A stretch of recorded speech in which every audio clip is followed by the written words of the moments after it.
के डिस्कशन को। चलिए, नमस्कार है सभी को, नमस्कार, गुड इवनिंग, कैसे हैं आप लोग। आई होप कि आप सभी बहुत अच्छे होंगे। तो मेरे साथियों, जो भी आप में से ऑनलाइन है या ऑफलाइन है, जो भी जिस तरीके से भी आपने टेस्ट दिया था, तो आइए आज का मैं डिस्कशन स्टार्ट करता हूं 6 to 8 का, 1 by 1 करके। आप लोग ध्यान से देखिए। देखिए, आज का पहला सवाल है टेस्ट का। एक वृत्त के एक त्रिज्यखंड का क्षेत्रफल और वृत्त के क्षेत्रफल का अनुपात 1/4 है। यदि वृत्त का क्षेत्रफल 154 सेमी स्क्वायर है तो त्रिज्यखंड का परिमाप क्या होगा। मेरे दोस्त, सबसे पहले तो आपको ये समझना होगा कि ये आपका एक सर्कल है, जिसके अंदर ये मेरे दोस्त हमारा एक सेक्टर है। अगर मैं इसको ओ, ए और बी कहता हूँ, ठीक है, तो आपको ये बात पता होना चाहिए कि जिस वृत्त का क्षेत्रफल 154 हो, जिस वृत्त का क्षेत्रफल 154 हो मेरे दोस्त, उसकी त्रिज्या तो 7 ही होता है। कहोगे हाँ जी सर। तो त्रिज्या मेरे दोस्त इसका 7 आ चुका है, इसमें प्रॉब्लम नहीं है। ठीक है। एक और बात आपसे कहा है, त्रिज्यखंड का क्षेत्रफल यानी θ/360 और πr²। त्रिज्यखंड का क्षेत्रफल और वृत्त का क्षेत्रफल यानी πr², इसका अनुपात 1:4 है। यहाँ से πr² से πr² चला गया। θ/360 ये हमारा 1/4 है। मेरे दोस्त, थीटा का मान हमारा क्या होगा, 90 डिग्री। तो थीटा हमारा 90 डिग्री हो जाएगा, ये हमारा हो गया 90 डिग्री। ठीक है।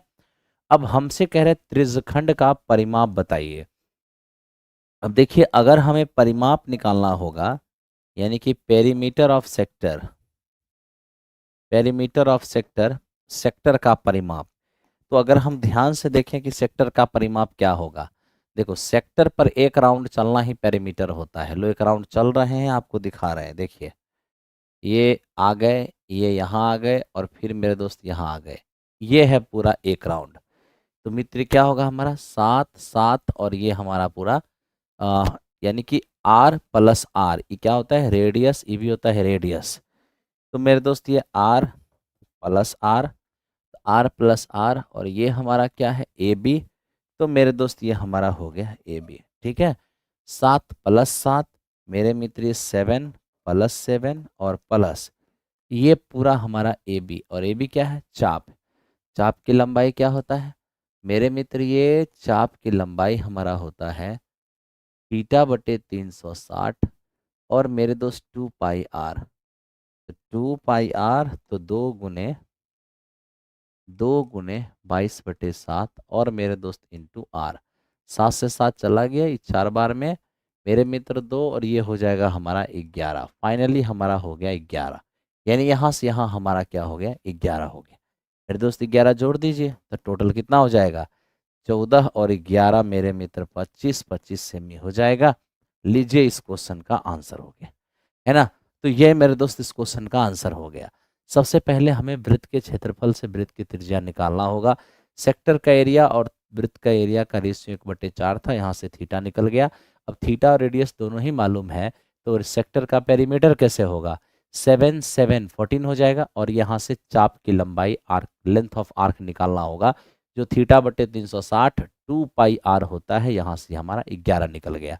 11 7 और 7 मेरे दोस्त कितने हो जाएंगे, हमारे 25 हो जाएंगे।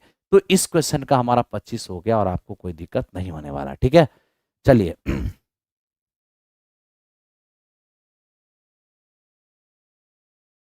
आइए, अर्जुन बैच के लिए है। मेरे दोस्त देखो, मैं आपसे ये कहना चाहता हूं कि अर्जुन बैच में मैथ्स होता है, मैथ्स। ठीक है।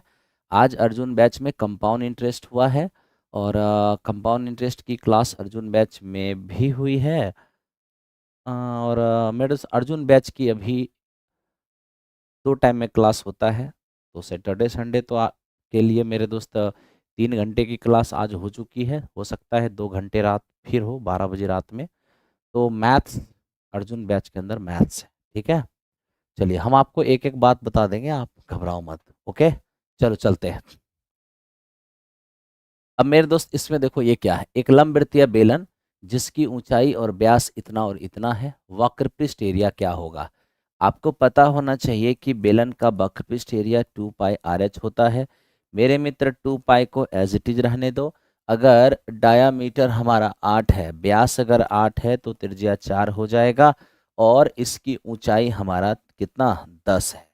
तो मेरे मित्र ये हमारा 80 पाई हो जाएगा। बहुत ही सिंपल है, 80 पाई।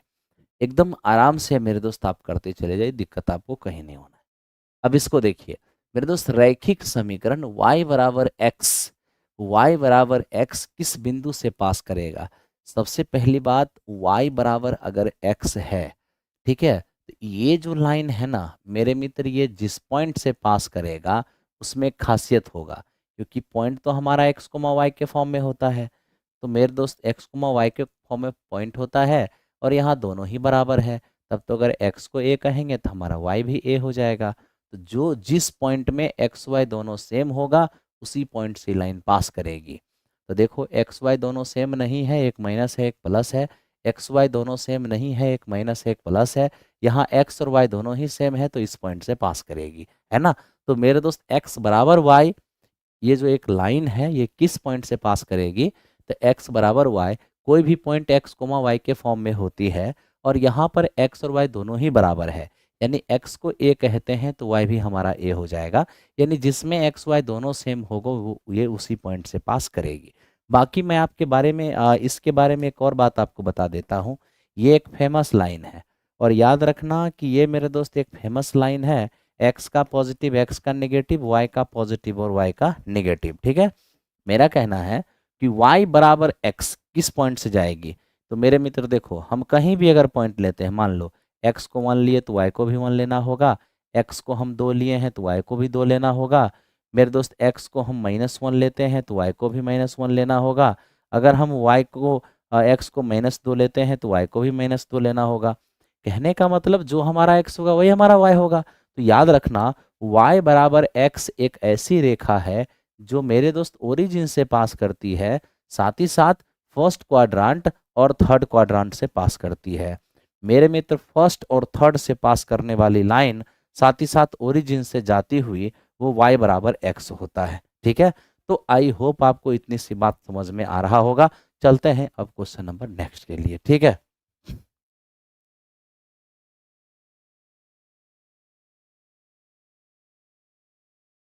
अर्जुन बैच में मेंसुरेशन का क्लास स्टार्ट, मेंसुरेशन नहीं हुआ है, उसमें ज्योमेट्री हो गया है, उसमें ट्रिगो कराए हैं, हाइट एंड डिस्टेंस कराए हैं, क्वाड्रेटिक इक्वेशन कराए हैं, अलजेब्रा कराए हैं।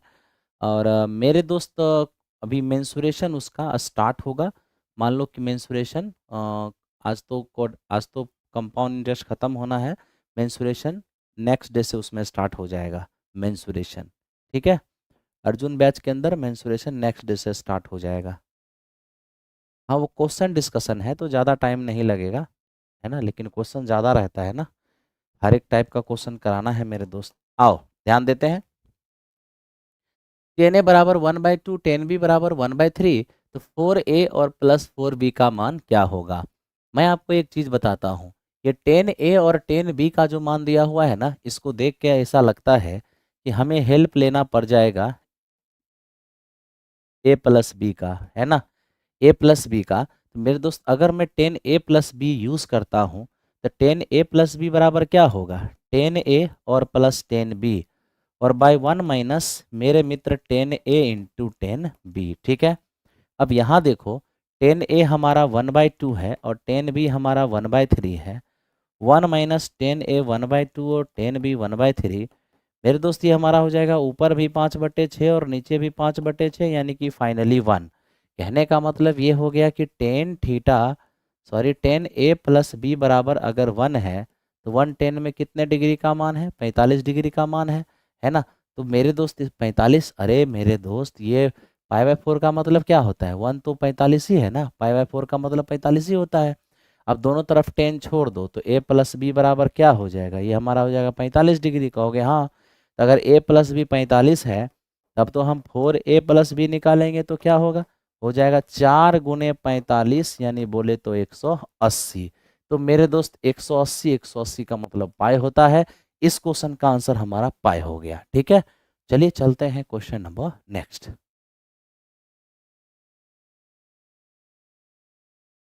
हाँ जी, बिल्कुल बाइलिंगुअल है। एक सिर्फ ज्योमेट्री का एक सीट ऐसा था जिसको कि हिंदी में था, ज्योमेट्री का दूसरा सीट भी बाइलिंगुअल है, और बाकी सभी के सभी बाइलिंगुअल है। ठीक है, बिना बाइलिंगुअल कैसे काम चलेगा। चलो आओ मेरे दोस्त, अब थोड़ा इसको देखना ध्यान से, क्या है ये। मेरे दोस्त ये कहता है कि sine 59 cos 31, cos 59 sine 31, cos 20 और इंटू कॉस 25, साइन 20 और साइन 25। मैं आपको एक चीज़ बताता हूँ, आप कहोगे क्या। साइन ए कॉस बी और मेरे दोस्त plus cos A sine B, ये फॉर्मूला है साइन ए प्लस बी की, है ना। और साथ ही साथ cos A into cos B और माइनस साइन ए इंटू साइन बी, ये फॉर्मूला है मेरे मित्र कॉस ए प्लस बी की। ठीक है, तो ये दोनों ही कंसेप्ट आपको पता होना चाहिए, यही दोनों तो लग रहा है, sign A cos B cos A sine B. तो ये हमारा हो जाएगा मेरे दोस्त साइन ए और प्लस बी। ठीक है, और डिवाइड बाय, ठीक है, डिवाइड बाय ये क्या है, ये हमारा है कॉस ए कॉस बी और माइनस साइन ए साइन बी, ये हो जाएगा हमारा कॉस ए और प्लस बी। ठीक है, अब देखिए ये हमारा मेरे दोस्त वन हो जाएगा, डिवाइड बाई ये हमारा वन बाय रूट टू हो जाएगा, वन इंटू ये रूट टू बाई वन, तो फाइनली हमारा क्या होगा, ये रूट टू हो जाएगा।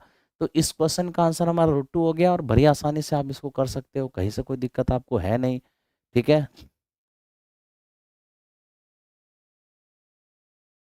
अच्छा अभिषेक शर्मा, हम चेक कर लेते हैं, डोंट वरी, हम चेक कर लेते हैं,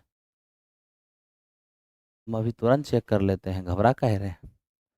चलिए आगे बढ़ते हैं, 75 हो गया, 76 नंबर क्वेश्चन पे आइए, और लाइक का बटन तो कम से कम प्रेस करते चलिए हैं। 180 मीटर ऊंची टावर के शीर्ष से दो वस्तु की जो एंगल ऑफ डिप्रेशन है टावर के किसी भी साइड में 30 और 45 है। ठीक है भाई, क्या कहते हैं, either side of the tower. Okay, कोई नहीं कोई नहीं। मेरे कहता है what is the distance between two objects.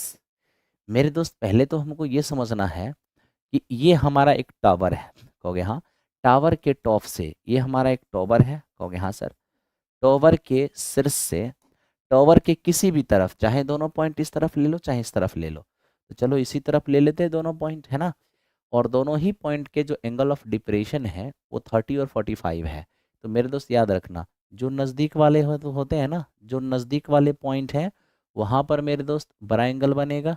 ठीक है, और जो मेरे दोस्त हमारा दूर वाला जो पॉइंट है ना, जो हमारा दूर वाला पॉइंट है, समझना, जो हमारा दूर वाला पॉइंट है मेरे दोस्त, यहाँ पर हमारा छोटा सा एंगल होगा, ये तो हमारा 45 हो गया है, और ये दूर वाला एंगल जो है हमारा 30 डिग्री है।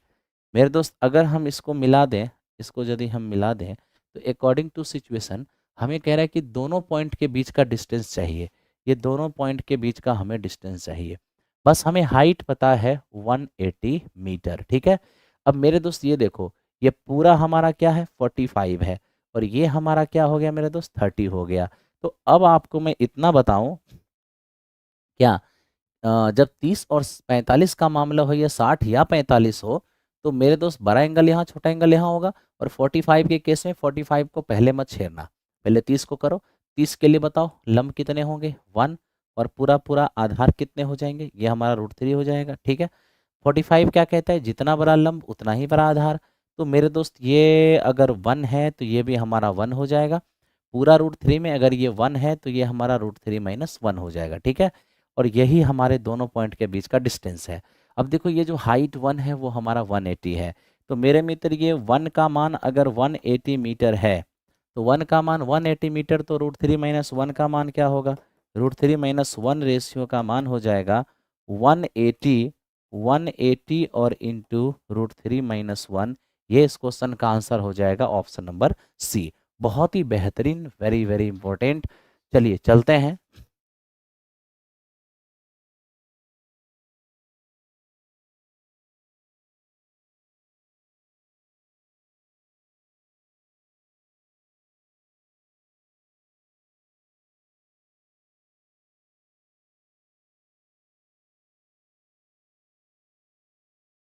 चलो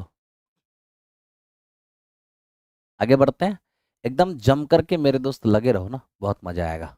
हो गया ये, आओ नेक्स्ट। अब देखो इसको कैसे सॉल्व करते हैं मेरे दोस्त। ये लिखता है रूट के अंदर 25 माइनस एक्स स्क्वायर और बराबर एक्स माइनस वन का एकमात्र मूल क्या है।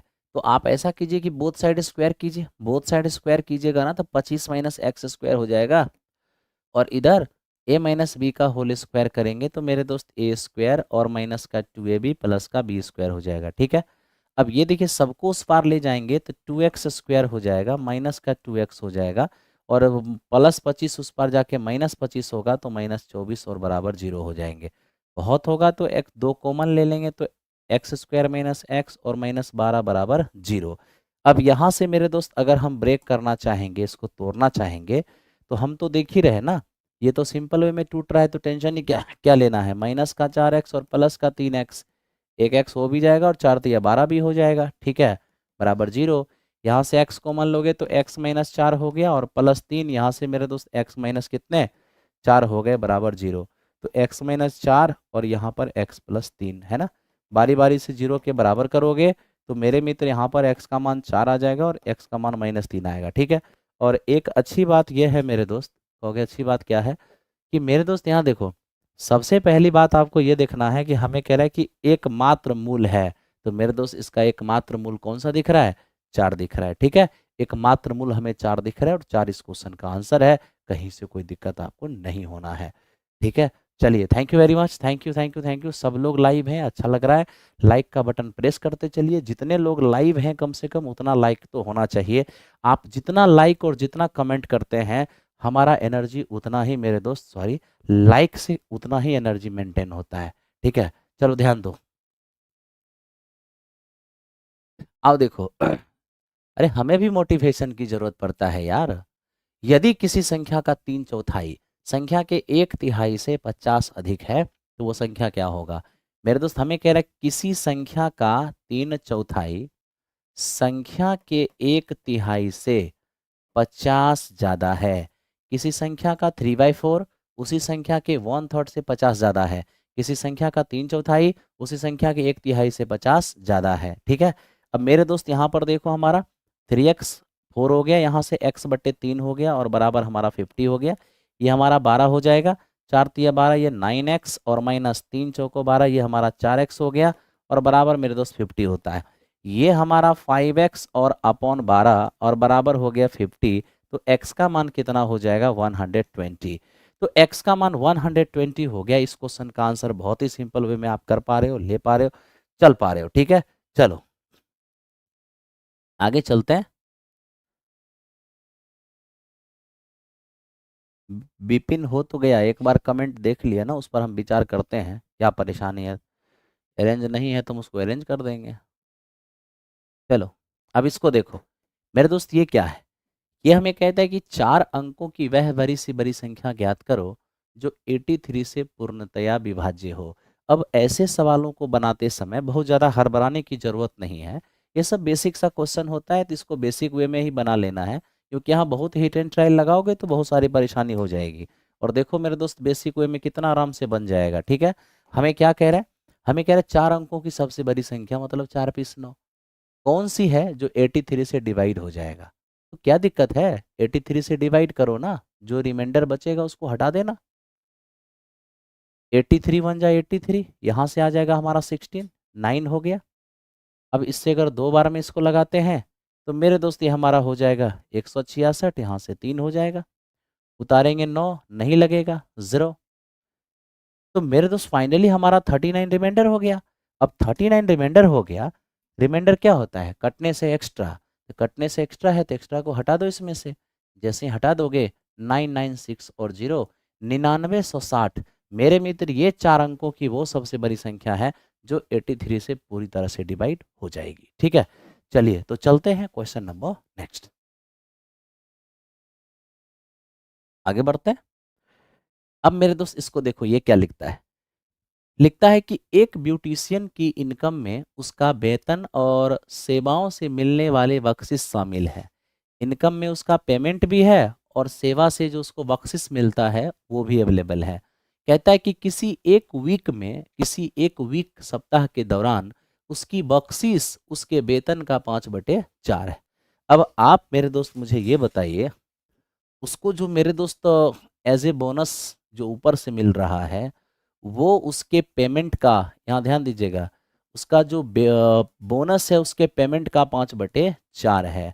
तब तो मेरे दोस्त मैं अगर बोनस और अपॉन पेमेंट करने जाऊंगा, बोनस और अपॉन पेमेंट करूंगा, तो ये हमारा 5/4 नजर आएगा।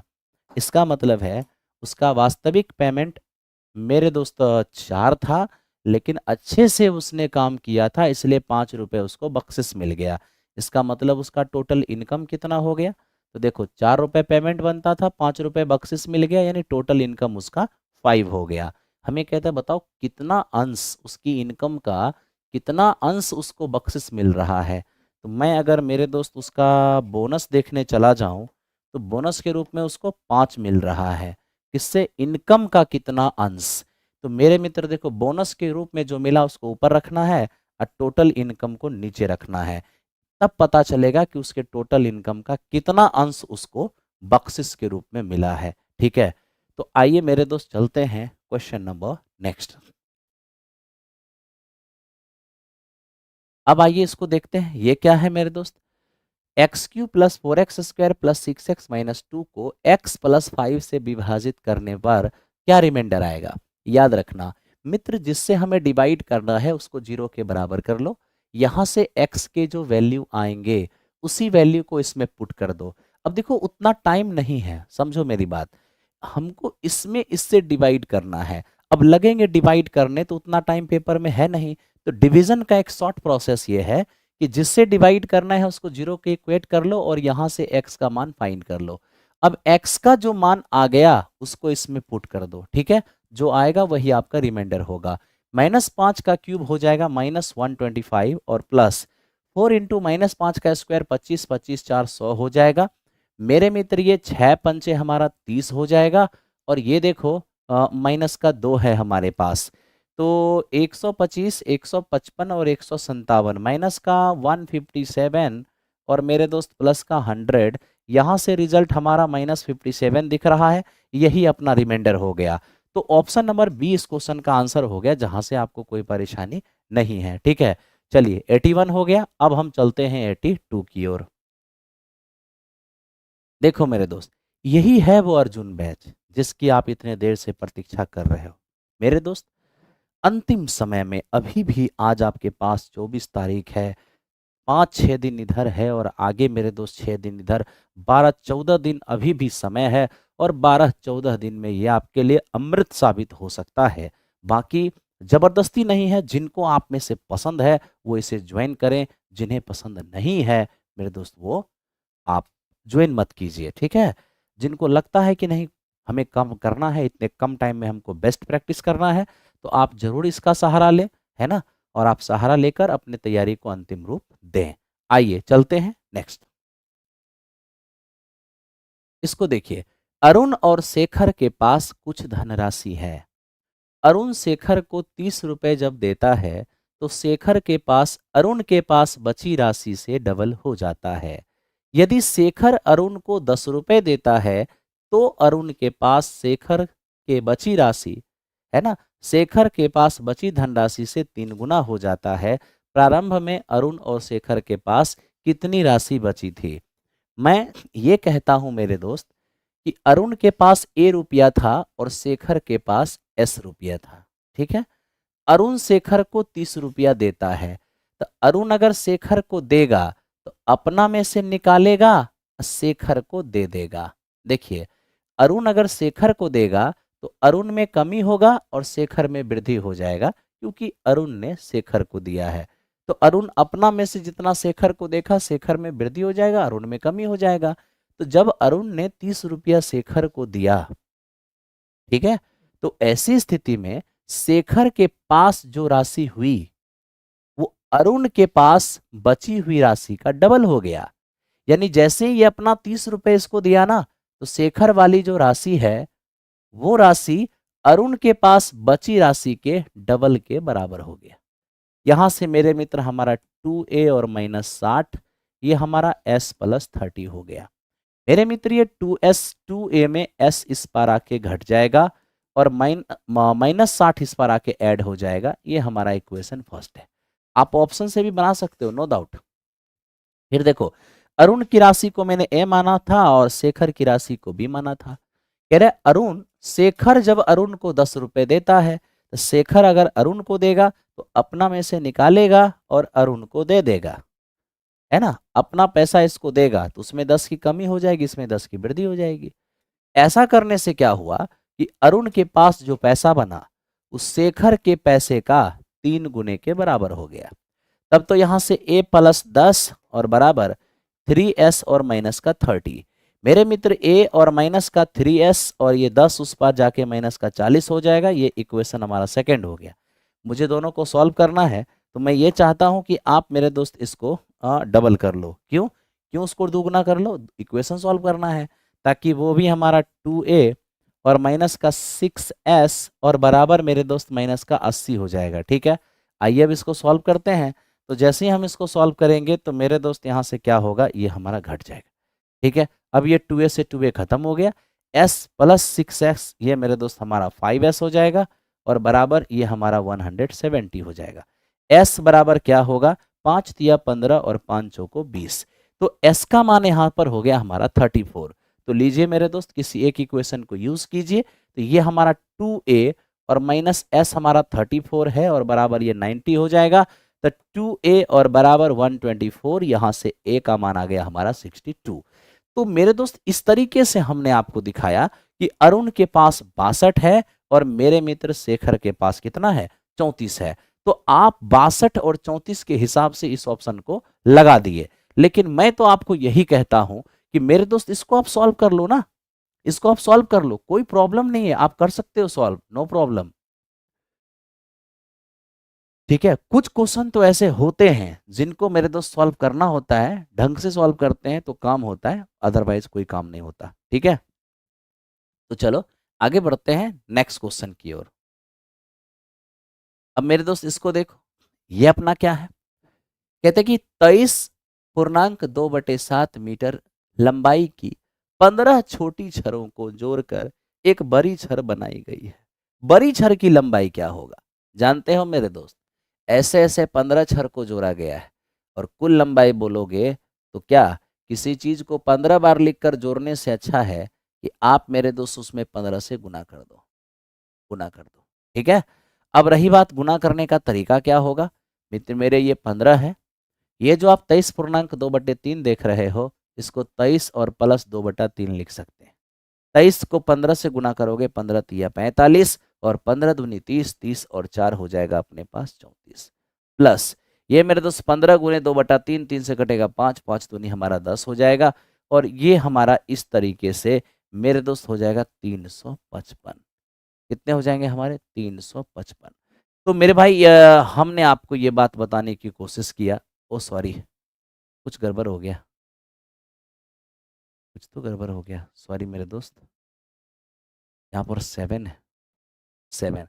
तो ये हमारा 5 तिया 15 हो गया और 15 दूनी 30, सॉरी 5 15 तिया 45 हो गया, 15 दूनी 30, 4 34 हो गया और प्लस मेरे दोस्त ये 15 दूनी 30 और 30/7, ये 345 और प्लस 7 चौको 28, ये 2/7। अब मेरे दोस्त ये दोनों आपस में ऐड हो जाएगा तो हमारा हो जाएगा 349:2/7, 2/7। ठीक है, हालांकि मेरे दोस्त मैं एक बात बताता हूं, इतना कुछ नहीं करना है। अगर आपने परसेंटेज की थोड़ी बहुत भी पढ़ाई की होगी तो आपको ये बात पता होगा कि अगर मुझे किसी चीज से गुना करना है, अगर मिक्स्ड फ्रैक्शन में मान लो 23.2/7 में गुना करना है, तो जब भी मल्टीप्लाई करेंगे ना मेरे दोस्त, तो मल्टीप्लाई इसमें होगा और इसमें होगा, डिनोमिनेटर में नहीं होगा। ठीक है, तो ऐसी स्थिति में आप डायरेक्ट कर सकते थे 15 तिया 45, 15 दूनी 30, 30 4 34 और ये 15 दूनी 30 और 30/7। लेकिन ये सही इसलिए नहीं होगा क्योंकि ये रिमाइंडर का स्थान है और रिमाइंडर कभी भी बड़ा नहीं हो सकता है डिविजर से, इसलिए इसे यहाँ पर भाग देना होगा। तो ये 345 और प्लस मेरे मित्र ये 7 चौके 28, ये 2/7 हो जाता। तो मेरे दोस्त 349:2/7। तो ऑप्शन नंबर सी इस क्वेश्चन का आंसर हो जाता और कहीं से भी आपको परेशानी नहीं होता, है ना। आई होप समझ में ये बात आपको आ रहा होगा। चलिए चलते हैं क्वेश्चन नंबर नेक्स्ट, और लाइक का बटन तो जरूरी प्रेस करना है।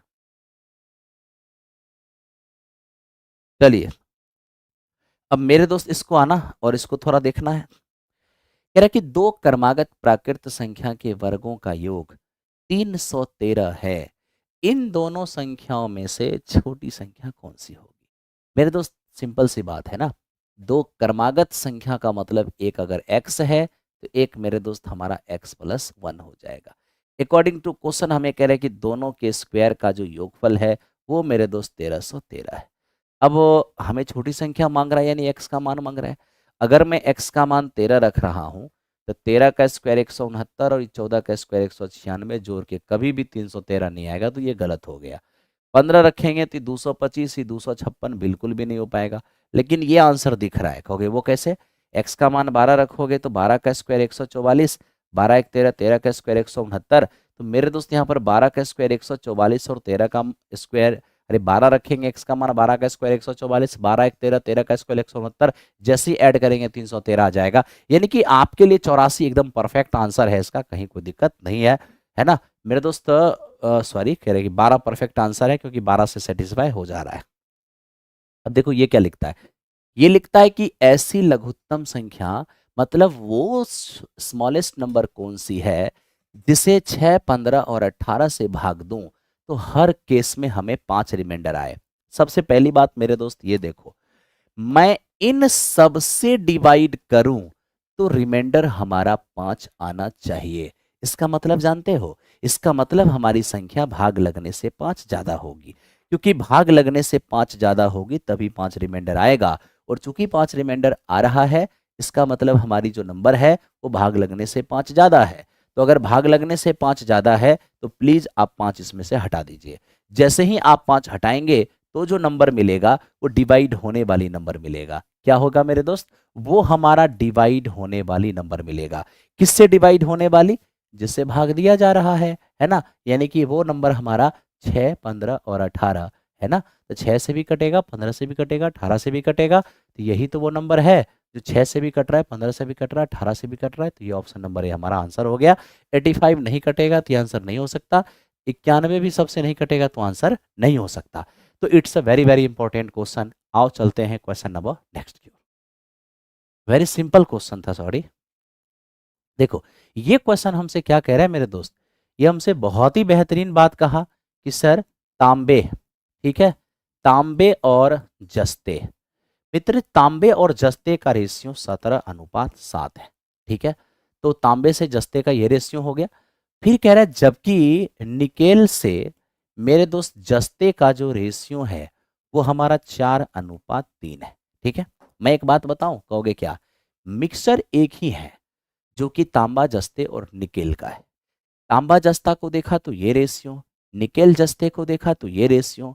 अब मैं कहूंगा कि जब मिक्सचर एक ही है तो फिर जस्ते को मैं किसी भी तरीके से देखूं तो सेम नजर आना चाहिए, हाँ या ना? आप कहोगे हाँ जी सर, जब एक ही मिक्सर है तो जस्ते को मैं कैसे भी देखूं सेम नजर आना चाहिए, ऐसा कैसे होगा? एक ही मिश्रण के अंदर जस्ते को एक बार देखूं 7 नजर आएगा और एक बार देखूं 3 नजर आएगा, ये पॉसिबल नहीं है। इसे सेम होना चाहिए। नहीं है तो सेम करना। 4 और 7 का 7 और 3 का एलसीएम 21 होगा। 21 बनाने के लिए 3 से मल्टीप्लाई, 21 बनाने के लिए 7 से। यहाँ 3 से मल्टीप्लाई तो यहाँ भी 3 से, और यहाँ 7 से मल्टीप्लाई तो यहाँ भी 7 से मल्टीप्लाई, है ना? अब फाइनली हमसे ये कहा कि बताओ सर तांबा, ठीक है, तांबा, मेरे दोस्त जस्ता और निकेल क्या होगा इनका रेशियो? तो जब आपने बैलेंस कर रखा है तो तांबा देखो कितने हैं, 17 तिया 51, है ना? जस्ता देखो कितने हैं, 7 तिया 21, 21 हो गया। और निकेल, निकेल हमारा 7 चौके 28। तो ये इस क्वेश्चन का आंसर होगा 51, 21 और मेरे दोस्त 28, क्योंकि जिस ऑर्डर में इसने पूछा हमसे मैंने उसी ऑर्डर के अंदर इसका आंसर दिया, है ना? तांबा जस्ते और निकेल का रेशियो पूछा है, मैंने आराम से इसका आंसर दिया है। और आई होप कि आपको समझ में भी आ रहा होगा। एक लाइक का बटन तो प्रेस कर दो भाई, है ना? तभी तो मेरी एनर्जी बनेगी। और जैसे ही मेरी एनर्जी बनी, अभी तो मैं कोई वादा बहुत बड़ा नहीं करूंगा, बस मैं करके दिखाऊंगा, ठीक है। चलो इसको देखते हैं। कह रहा है कि 3 संख्याओं का एवरेज है 7, पहले दो का एवरेज 5 और अंतिम दो का एवरेज 8। अब देखो मेरे दोस्त, ये मैं यहाँ पे देख पा रहा हूँ प्रथम तीन संख्या का एवरेज 7 है, तो 5 5 10 11 21, 21 बटा 3 7, बिल्कुल एवरेज 7 हो जाएगा। प्रथम दो का एवरेज 5 है, तो 5 5 10 बटा 2 बिल्कुल हो जाएगा। अंतिम दो का एवरेज 8 है, तो 5 और 11 16, 16 बटा 2 बिल्कुल हो जाएगा। यानी मेरे दोस्त ऑप्शन नंबर ए सब कुछ वेरीफाई कर रहा है। क्या मेरे दोस्त तीनों का जो एवरेज है वो 7 आ जा रहा है, प्रथम दो का जो एवरेज है वो बिल्कुल 5 आ जा रहा है, और अंतिम दो का जो एवरेज है वो बिल्कुल 8 आ जा रहा है। इसका मतलब मेरे दोस्त ऑप्शन नंबर ए हमारा हो जा रहा है सेटिस्फाई, जबकि और कोई ऑप्शन सेटिस्फाई नहीं हो रहा है, इसलिए हमारा ऑप्शन नंबर ए इस क्वेश्चन का आंसर हो जाएगा। ठीक है, चलो अभी जो जिसको भी जो भी लेना है टीजीटी, चाहे वो 6 to 8 मैथ हो, 9 10 मैथ हो, 1 to 5 हो, मेरे दोस्त अब सब के लिए सब कुछ अवेलेबल है।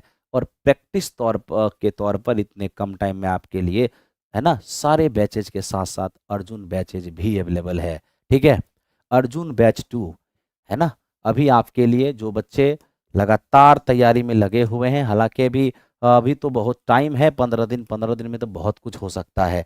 तो आप कोई भी प्लेटफॉर्म बाय नवीन कुमार सिंह एप्लीकेशन पर आके ले सकते हो, है ना। बाकी अगर सिर्फ क्वेश्चन प्रैक्टिस चाहोगे एक प्रैक्टिस के रूप में, तो वो आपका अर्जुन बैच है। अगर थ्योरी के साथ चाहोगे तो बहुत सारे बैचेज हैं वहाँ पर, 9 10 कॉम्बो है, स्पेशल टीजीटी है, बहुत सारा है। ठीक है, चलो मैं पढ़ाता हूँ। अब इसको देखो, मोनिका के पिता की आयु मोनिका के जन्म के समय 38 साल की थी। ठीक है, देखिए अब सबसे बड़ी बात यहाँ पर क्या है, जब मोनिका का जन्म हुआ था, तो मेरे दोस्त मोनिका का जन्म मतलब कि जब मोनिका 0 की थी, उस समय मोनिका के पिताजी 38 साल के थे। यानी कि इस समय मोनिका के जो फादर हैं वो 38 साल के। ठीक है, जबकि उसकी माँ की आयु उस समय 36 की थी, जब मोनिका से 4 वर्ष छोटी बहन का जन्म हुआ था। अब बताइए, मोनिका से जो 4 वर्ष छोटी बहन होगी उसका जन्म कब होगा? तो मोनिका से जो 4 वर्ष छोटी बहन होगी उसका जन्म मोनिका के जन्म के 4 वर्ष के बाद होगा, है ना। जो मोनिका से 4 वर्ष छोटी होगी उसका जन्म मोनिका के जन्म से 4 वर्ष बाद उसका जन्म होगा, तभी तो 4 वर्ष छोटी होगी। तो मोनिका का जब जन्म हुआ उसके 4 साल बाद उसकी बहन का जन्म हुआ, यानी उसकी बहन जो है इस समय 0 थी। और इस समय जब बहन का जन्म हुआ था तो उस समय उसकी माँ की आयु कितनी थी? तो माँ की आयु मेरे दोस्त 36 साल की थी। मैं एक सवाल पूछता हूँ, जो छोटे होते हैं उनका जन्म बाद में ही तो होता है। ठीक है, तो अब मुझे ये बताओ, मोनिका के जन्म के 4 साल बाद उससे 4 वर्ष छोटी बहन का जन्म हुआ और उस समय माँ 36 की थी। तो अगर 4 साल के बाद माँ 36 की थी, इसका मतलब यह है कि मोनिका का जब जन्म हुआ उस समय माँ कितने की रही होगी? तो मेरे दोस्त इसमें से 4 हटा दो, उस समय माँ 32 की रही होगी। तो माँ 32 की और बाप 38 का, तो मेरे दोस्त डिफरेंस कितने का? 38 और 32 का डिफरेंस 6 साल का, है ना। तो माताजी और पिताजी में 6 साल का अंतर था। ऑप्शन नंबर बी इस क्वेश्चन का आंसर आ गया। आई होप आपको समझ में आ गया होगा। चलिए आगे चलते हैं, क्वेश्चन नंबर नेक्स्ट। अब मेरे दोस्त इसको देखो, ये क्या है हमारा, ये हमसे कह रहा है एक परीक्षा में 80% छात्र फिजिक्स में, 70% केमिस्ट्री में और 15% दोनों में फेल हुए हैं। अब देखो भाई, पहली बात तो हमें ये कह रहा है कि फिजिक्स में 80% पास हो गया, बात को समझना थोड़ा सा। फिजिक्स में 80% पास किया, केमिस्ट्री में 70% क्या हो गए? पास हो गए। लेकिन मेरे दोस्त दोनों में फेल कितने हो गए? 15। 325 ने दोनों में पास किया है, तो बताओ परीक्षा में भाग लेने वाले छात्रों की कुल संख्या क्या होगी? मैं आपको बताऊं, जब भी आप वेन डायग्राम का यूज करना, मेरे दोस्त मैं आपको वेन डायग्राम बताऊंगा, ठीक है, थोड़ा ध्यान दो। वेन डायग्राम का जब भी आप यूज करोगे, तो मेरे दोस्त अगर पास वाली डायग्राम का यूज करोगे ना, उसको रेक्टेंगल के रूप में यूज करना। ठीक है, रेक्टेंगल, ओके। रेक्टेंगल किसको रिप्रेजेंट करता है? तो मेरे दोस्त एग्जामिनेशन में जो उपस्थित लोग हैं, जितने भी एग्जामिनेशन में एपियर हुए हैं, जो एग्जाम में एपियर हुए हैं, उनमें 100% स्टूडेंट जो एग्जाम में आए हैं उनको रिप्रेजेंट मेरे दोस्त ये रेक्टेंगल करेगा। अब इसके अंदर हमारा दो सब्जेक्ट है, एक हमारा फिजिक्स है और एक हमारा केमिस्ट्री है। हम ये देख पा रहे हैं कि मेरे दोस्त 80% फिजिक्स में पास किया है और मेरे दोस्त 70% हमारा केमिस्ट्री में पास किया है। ठीक है, अब जानते हो मेरे दोस्त क्या, अगर ये पास वाली डायग्राम है ना, तो सर्कल के अंदर जो होगा वो पास होगा और रेक्टेंगल के अंदर वो होगा जो एग्जाम में बैठा था। तो आयत के अंदर वो होगा जो एग्जाम में बैठा था और सर्कल के अंदर वो होगा जो पास किया था। ठीक है, तो फिर कहोगे मेरे दोस्त वो जो सर्कल के अंदर नहीं होगा बट आयत के अंदर होगा, वो क्या होगा? तो बताओ, एग्जाम में जितने भी लोग आए थे उसको आयत दिखा रहा है, जो लोग पास हुआ था उसको वृत्त दिखाएगा, जो लोग कहीं पास नहीं हुआ उसको कौन दिखाएगा? तो वो वृत्त के बाहर होगा लेकिन आयत के अंदर होगा। तो हमें तो पता है ना कि 15% लोग कहीं पास नहीं किया, इसका मतलब वो जो कहीं पास नहीं किया है वो मेरे दोस्त आयत के तो अंदर होगा लेकिन वृत्त के बाहर होगा। ठीक है, तब तो हम आपसे एक सवाल ही पूछ लेंगे, क्या टोटल 100% लोग एग्जाम में बैठे जिनमें 15% जो है वो फेल कर गया, इसका मतलब है कि पास कितने लोग किए हैं? तो मेरे मित्र 100 में से 15 हटा दो, 85% यानी सर्कल के अंदर 85 है। अब अगर मेरे दोस्त जो दोनों में पास किया उसको x मान लेता हूं, तो केवल फिजिक्स वाला कैसे निकलेगा? 180 माइनस एक्स। क्यों? पूरा ये मेरे दोस्त यहाँ ध्यान देना मेरी बात को, ये पूरा का पूरा फिजिक्स में बैठा बच्चा है। ठीक है, फिजिक्स का पास किया हुआ बंदा है, जिसमें x जो है वो फिजिक्स के साथ केमिस्ट्री में भी पास किया। पूरा 80 में अगर यहाँ x हो जाएगा तो ये 80 माइनस एक्स हो जाएगा, कहोगे हाँ। पूरे केमिस्ट्री में पास किया 70, जिनमें x जो है वो बोथ में पास किया, तो केवल केमिस्ट्री में कितना? 70 माइनस एक्स। तो मैं ये कहूँगा केवल फिजिक्स हमारा 80 माइनस एक्स है, मेरे मित्र कौन दोनों में x है, और केवल केमिस्ट्री जो है वो हमारा 70 माइनस एक्स है। इस सब मिलाकर अगर देखा जाए तो मेरे दोस्त आप ही बताइए, पूरा 100 में अगर 15 बाहर है तब तो यहाँ 85 होगा, तो ये सब मिलके हमारा 85 हो जाएगा। ठीक है, तो ये मेरे दोस्त हमारा 150 हो गया, एक्स एक्स हमारा चला गया, माइनस एक्स बराबर हो गया हमारा 85। अगर 150 में 85 को घटा दें तो ये हमारा 5 होगा, 14 में 8 गया तो 6 हो जाएगा और बराबर एक्स हो गया। तो इस तरीके से मेरे दोस्त x का मान हमारा 65 हो गया, यानी कि 65% वो लोग हैं जो मेरे दोस्त बोथ में पास किया है, बोथ में पास। ठीक है, अब हमें पता है क्या कि जो मेरे दोस्त हर जगह पे पास किया, दोनों पे पास किया है ना, यानी ये जो 65% दोनों में पास किया है, ये मेरे दोस्त हमारा 325 दिया हुआ है। तब तो 1% का मान यहाँ से 5 हो जाएगा, तो 100% का मान क्या होगा? ये हमारा 500 हो जाएगा। ये इस क्वेश्चन का आंसर हो गया 500, ऑप्शन नंबर बी। ठीक है, मुझे नहीं लगता कि आप में से किसी को दिक्कत हुआ होगा।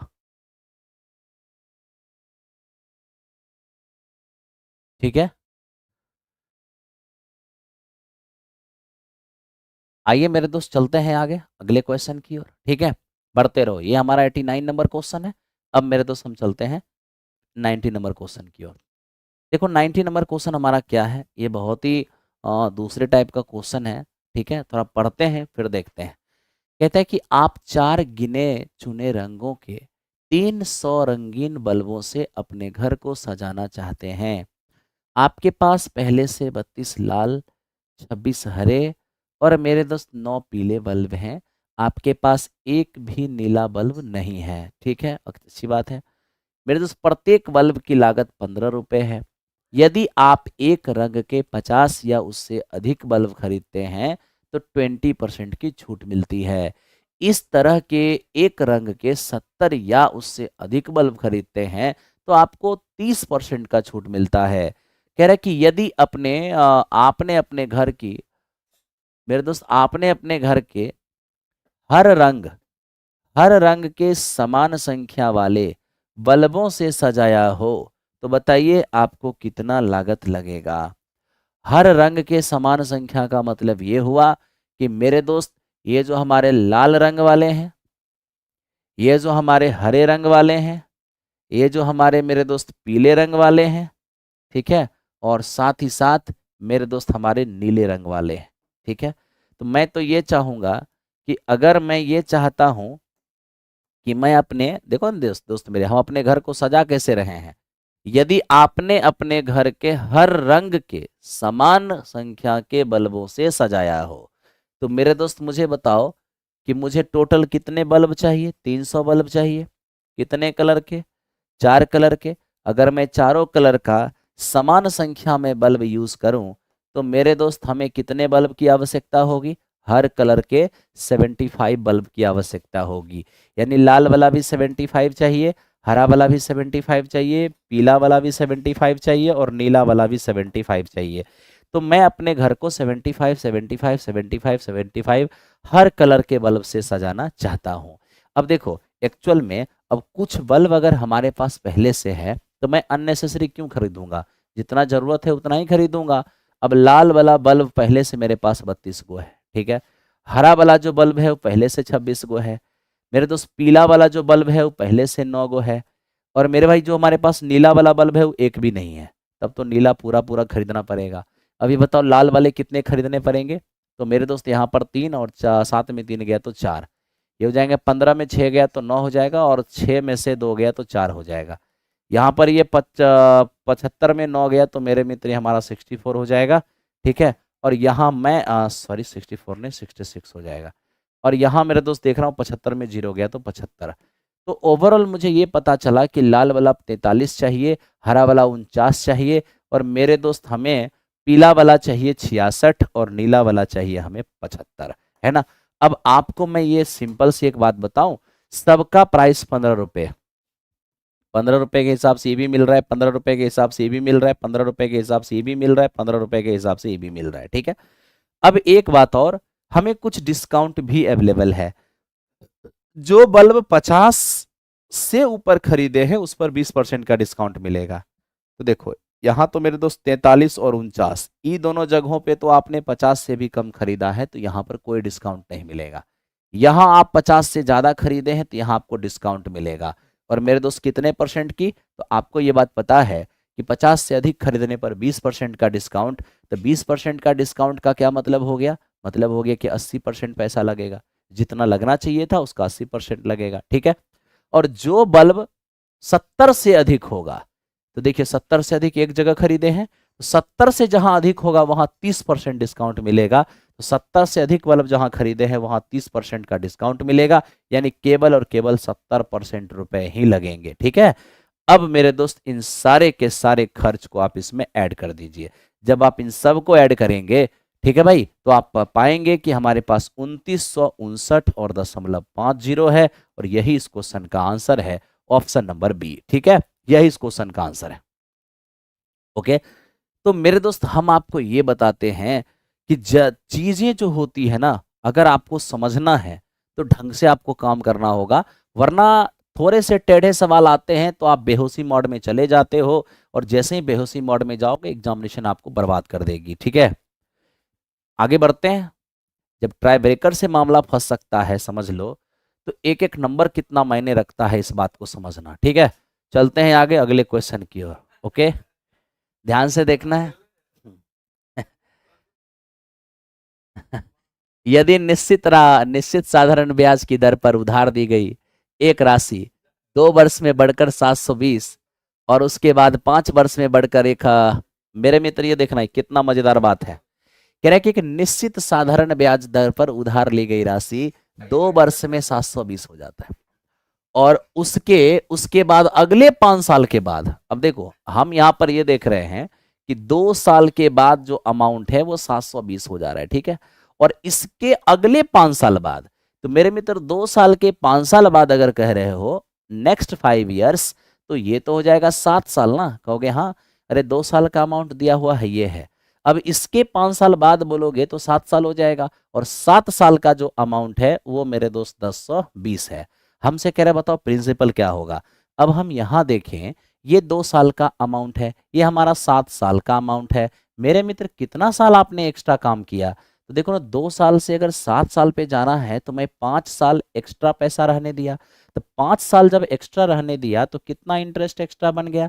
1020 में 720 हटा दो तो 300 एक्स्ट्रा बन गया। ठीक है, अब ये देखो 300 एक्स्ट्रा ब्याज बना है कितने मेरे मित्र 5 साल में। तो 5 साल में अगर 300, तो कहने का मतलब 1 साल में कितना 60। तो आपको ये पता चल गया कि हर साल ब्याज बनेगा 60। अब मैं आपसे एक सवाल और पूछता हूं कि मेरे दोस्त 2 साल के अमाउंट में होता क्या है। तो 2 साल के अमाउंट को अगर देखें तो इसमें प्रिंसिपल होता है और 2 साल का सिंपल इंटरेस्ट होता है। तो देखो 1 साल का इंटरेस्ट अगर 60 है तो 2 साल का इंटरेस्ट 120 हो जाएगा, कहोगे हाँ। तो अगर 720 में 120 इंटरेस्ट ही है, इसका मतलब हमारा प्रिंसिपल कितना है 600 है, और यही 600 इस क्वेश्चन का आंसर हो गया, ऑप्शन नंबर बी। हम उम्मीद करते हैं कि अच्छे से समझ में आ रहा होगा। एकदम ऐसे ही लाइक क्विक का बटन प्रेस करते रहो और आगे बढ़ते रहो। ठीक है, ऑफलाइन क्लासेस लेना है तो 15 मार्च से 4.0 आएगा, है ना, जब आपका एग्जामिनेशन हो जाएगा तब 3.0 का। अभी सारा फोकस हम लोगों का 3.0 पर है, बाकी उसके लिए भी आप ऑफिस से संपर्क कर सकते हो। ओके, क्योंकि जहां तक मुझे इस बात का खबर है कि वो 15 तारीख से आरंभ हो रही है आपके एग्जामिनेशन के बाद।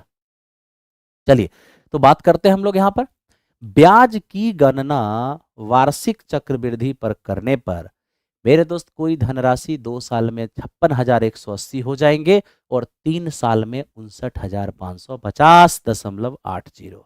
धनराशि क्या है। अब देखो सबसे पहली बात हम ये देख रहे हैं कि हमारे पास 2 साल का अमाउंट कितना है 56,180 है ना। और मेरे दोस्त 3 साल का अमाउंट कितना है, ये हमारा 59,550.80। मैंने आज ही आपको कंपाउंड इंटरेस्ट के अंदर बताया था कि लगातार साल का अगर अमाउंट अवेलेबल है तो वृद्धि प्रतिशत से ही रेट निकलेगा। तो मेरे दोस्त देखो हम वृद्धि प्रतिशत से रेट कैसे निकाल लेते हैं, है ना। देखो अब इतना था और इतना हो गया तो वृद्धि कितने का, इनमें से इनको हटाओ तो मेरे दोस्त ये हमारा 80 हो जाएगा। 10 जीरो में जीरो गया तो जीरो ही होगा। 15 में 7 गया 8 गया तो 7 हो जाएगा। और ये हमारा 4, 4 में से 1 गया तो हमारा 3 हो जाएगा। और ये मेरे दोस्त ये हमारा ध्यान दो, ये हमारा 80 हो गया, 0 0 0 हो जाएगा। 15 में 8 गया तो 7 हो जाएगा। और मेरे दोस्त ये 4 में से 1 गया तो 3 हो जाएगा। ओके, अब 9 में से 6 गया तो 3 हो जाएगा, यानी 3370। तो मेरे भाई आपने ये देखा कि 3370 रुपये हमारा इंटरेस्ट बनेगा, है ना, यानी इतना वृद्धि हुआ किससे, ये 56,180 से। तो बताओ अगर परसेंटेज में बदलेंगे तो 100 से गुना करना ही पड़ेगा। आप कहोगे हाँ हाँ। तो अब देखो डेसिमल हटाओगे 2 जीरो चला गया, 1 जीरो से 1 जीरो भी चला गया, इससे ये 6 बार में कट जाएगा। यानी कि मेरे दोस्त फाइनली आप यही देख पाएंगे कि यहाँ से 6% हमारा रेट निकल गया। तो 6% जब हमारा रेट निकल गया है, घबराने की कोई बात नहीं है। तो मेरे दोस्त आप ये बताओ आखिर ये है क्या, ये है 2 साल का अमाउंट। हमें क्या चाहिए प्रिंसिपल, और ये है 2 साल का अमाउंट। चाहिए मुझे प्रिंसिपल, तो ऐसा करता हूं मैं प्रिंसिपल को पी मान लेता हूं। ठीक है, अब ये देखिए ये हमारा 6% का जो रेट है, 6% का मतलब क्या होता है 3/50। यानी कि अगर कोई पैसे साल के शुरू में 50 है तो 3 इंटरेस्ट के साथ साल के अंत तक 53 हो जाएगा। यानी कि हमारा प्रिंसिपल 6% की रेट से हर साल के अंत में 53/50 हो जाएगा। तो हमारा जो प्रिंसिपल है हर साल के अंत में 53/50 हो जाएगा। पहला साल के अंत में एक बार हुआ, दूसरे साल के लिए रहने दूंगा तो फिर से ये 53/50 हो जाएगा। और मेरे मित्र 2 साल के अंत तक बढ़कर ये कितना हो जाएगा, तो 2 साल के अंत तक बढ़कर 56,180 हो जाएगा। तो बराबर में आप 56,180 लिख सकते हैं। ठीक है, अब देखो जो कटने वाला है उसको काट दो। 53 का अगर स्क्वायर करने जाएंगे तो 3 का स्क्वायर 9 हो जाएगा, और मेरे दोस्त 25 घटाएंगे तो 28 हो जाएगा। 2809, और 2809 से कितनी बार में जाएगा, 2 बार में जाएगा। यानी 53 गुने 53 2809 होता है, जिससे ये मेरे दोस्त 20 बार में चला जाएगा। फाइनली हमारा प्रिंसिपल जो होगा वो 50 गुना 50 2500, 2500 को 2 से गुना करेंगे तो ये हो जाएगा 5000, उस पर एक जीरो 50,000। ये इस क्वेश्चन का आंसर हो गया। ठीक है, तो बड़ी बारीकी से काम करना होगा। अगर आप हड़बड़ा करके काम करोगे तो कुछ नहीं होने वाला है। ठीक है, चलो पढ़ते हैं आगे। आज बैच लूंगा तो कंप्लीट हो जाएगा। अरे कुछ चैप्टर उसमें कंप्लीट हुआ हुआ रहेगा और कुछ आपको नया पढ़ना है। ठीक है, चलो। कुछ क्लास पहले से हो चुके होंगे, कुछ आपको नए करने हैं। आगे बढ़ते हैं। इतने कम टाइम में अगर करना है तो मैं तो कहूँगा कि अगर कभी थोड़ा बहुत पढ़े हो, ठीक है, तो आप आराम से अर्जुन बैच के अंदर आप सभी लोग ऐड हो करके और अंतिम समय में फास्टेस्ट रिवीजन करके एग्जाम में चले जाओ। ठीक है, चलो।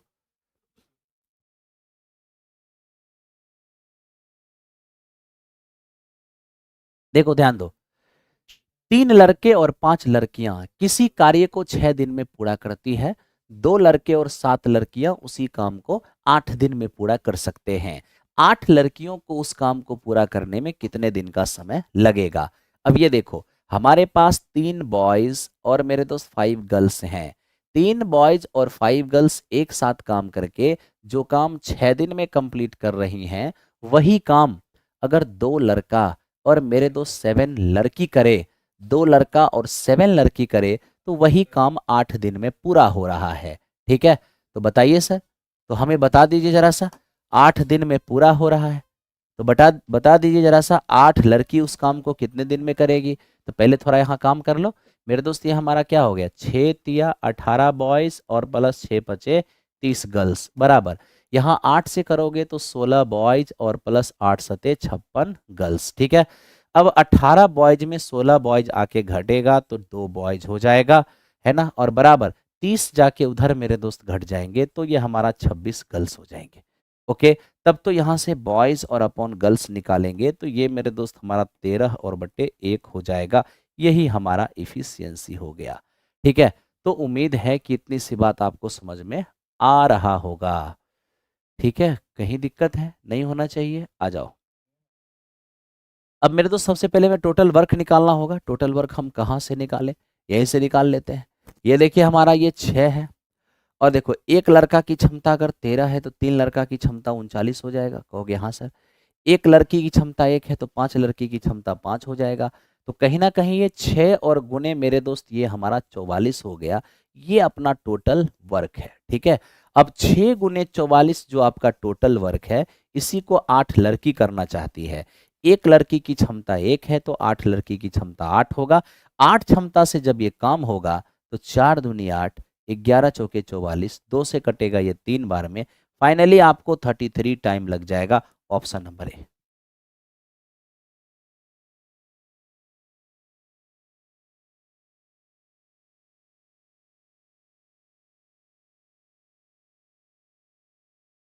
चलो, कितने तारीख तक सभी बैचेज चलेंगे वो देख लेंगे जब एग्ज़ाम का फाइनल पैनल आ जाता है कि कितने तारीख को एग्ज़ाम होना है।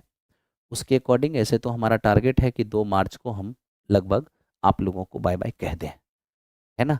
चलो आगे चलते हैं। Next question. अब देखो ना, गवर्नमेंट को तो कुछ ना कुछ दिमाग लगाना चाहिए था, लेकिन इतना ना सस्पेंस में रखा है कि माथा खराब मास्टरों को कर दिया है, माथा खराब विद्यार्थियों को कर दिया है ना। वोट लेने के चक्कर में पता नहीं क्या क्या कर देगा, लेकिन कहीं ऐसा ना हो कि ये मामला निगेटिव ना हो जाए। है ही। अब लड़का परेशान हो जाएगा तो प्रॉब्लम तो हो ही जाएगा। आइए मेरे दोस्त ध्यान दीजिए। ए किसी काम को 12 दिन में और मेरे दोस्त बी उस काम को 16 दिन में फिनिश कर सकता है। हमें कह रहा है कि ए बी जब सी का सहारा लेता है तो वही काम 6 दिन में कर देता है।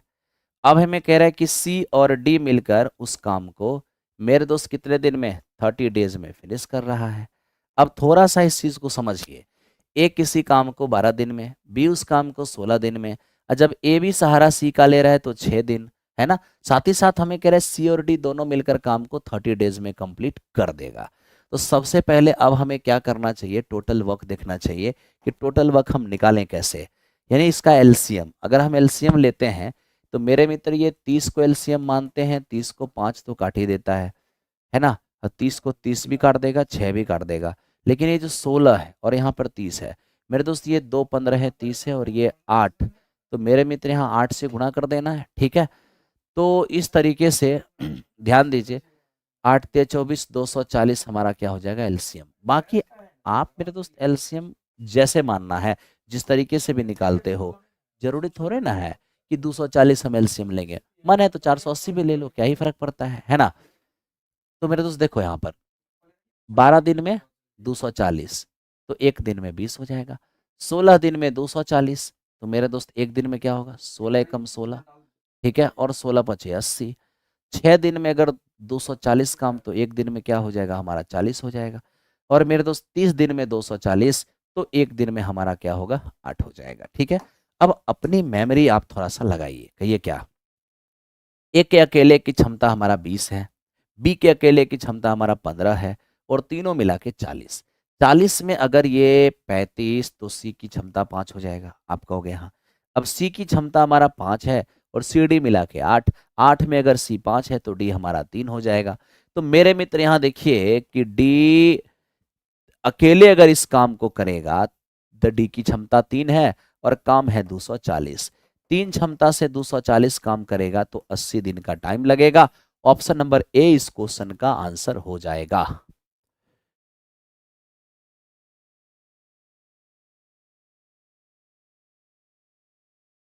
अर्जुन बैच के बारे में क्या बताऊं, अर्जुन बैच की बस एक ही खासियत है कि उसके अंदर एससीईआरटी, एनसीईआरटी और मेरे द्वारा गेस क्वेश्चन हो रहा है।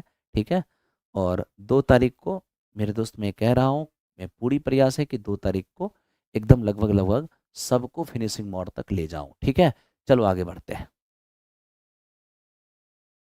आगे देखते हैं। देखो ये क्वेश्चन वेरी वेरी इंपॉर्टेंट है। अब आप कहोगे वेरी वेरी इंपॉर्टेंट क्यों है, क्वेश्चन है ही ऐसा, ध्यान दो। अब देखो हमसे ये कहा कि एक्स अकेले किसी टैंक को अगर भरता है तो मेरे दोस्त 21 घंटे का टाइम लेगा, और अगर बी वाई अकेले टैंक को भरता है तो मेरे दोस्त ये हमारा 24 घंटे का टाइम लेगा। ठीक है, साथ ही साथ मैं देख रहा हूं कि कह रहे कि दोनों पाइप को एक साथ खोल तो दिए, लेकिन इसके तली में एक रिसाव था, जिसके कारण भरने में पहले जितना टाइम लगता था उससे 48 मिनट ज़्यादा लगेगा, है ना। भरने में 48 मिनट ज़्यादा लगेगा, लेकिन सबसे बड़ी बात यह है कि भर तो जा रहा है ना, कहोगे हाँ सर। तो देखो एक्स है भरने वाला हमारा, वाई भी है भरने वाला हमारा, इसके साथ एक जेड मनहू से स्टार्ट हो जा रहा है ना। जेड इसके साथ एक निकास नल तली में एक छेद हो जा रहा है, जिसके कारण मेरे दोस्त ये भर तो जा रहा है, लेकिन भरने में जितना टाइम पहले लगता था उससे 48 मिनट एक्स्ट्रा टाइम लग रहा है।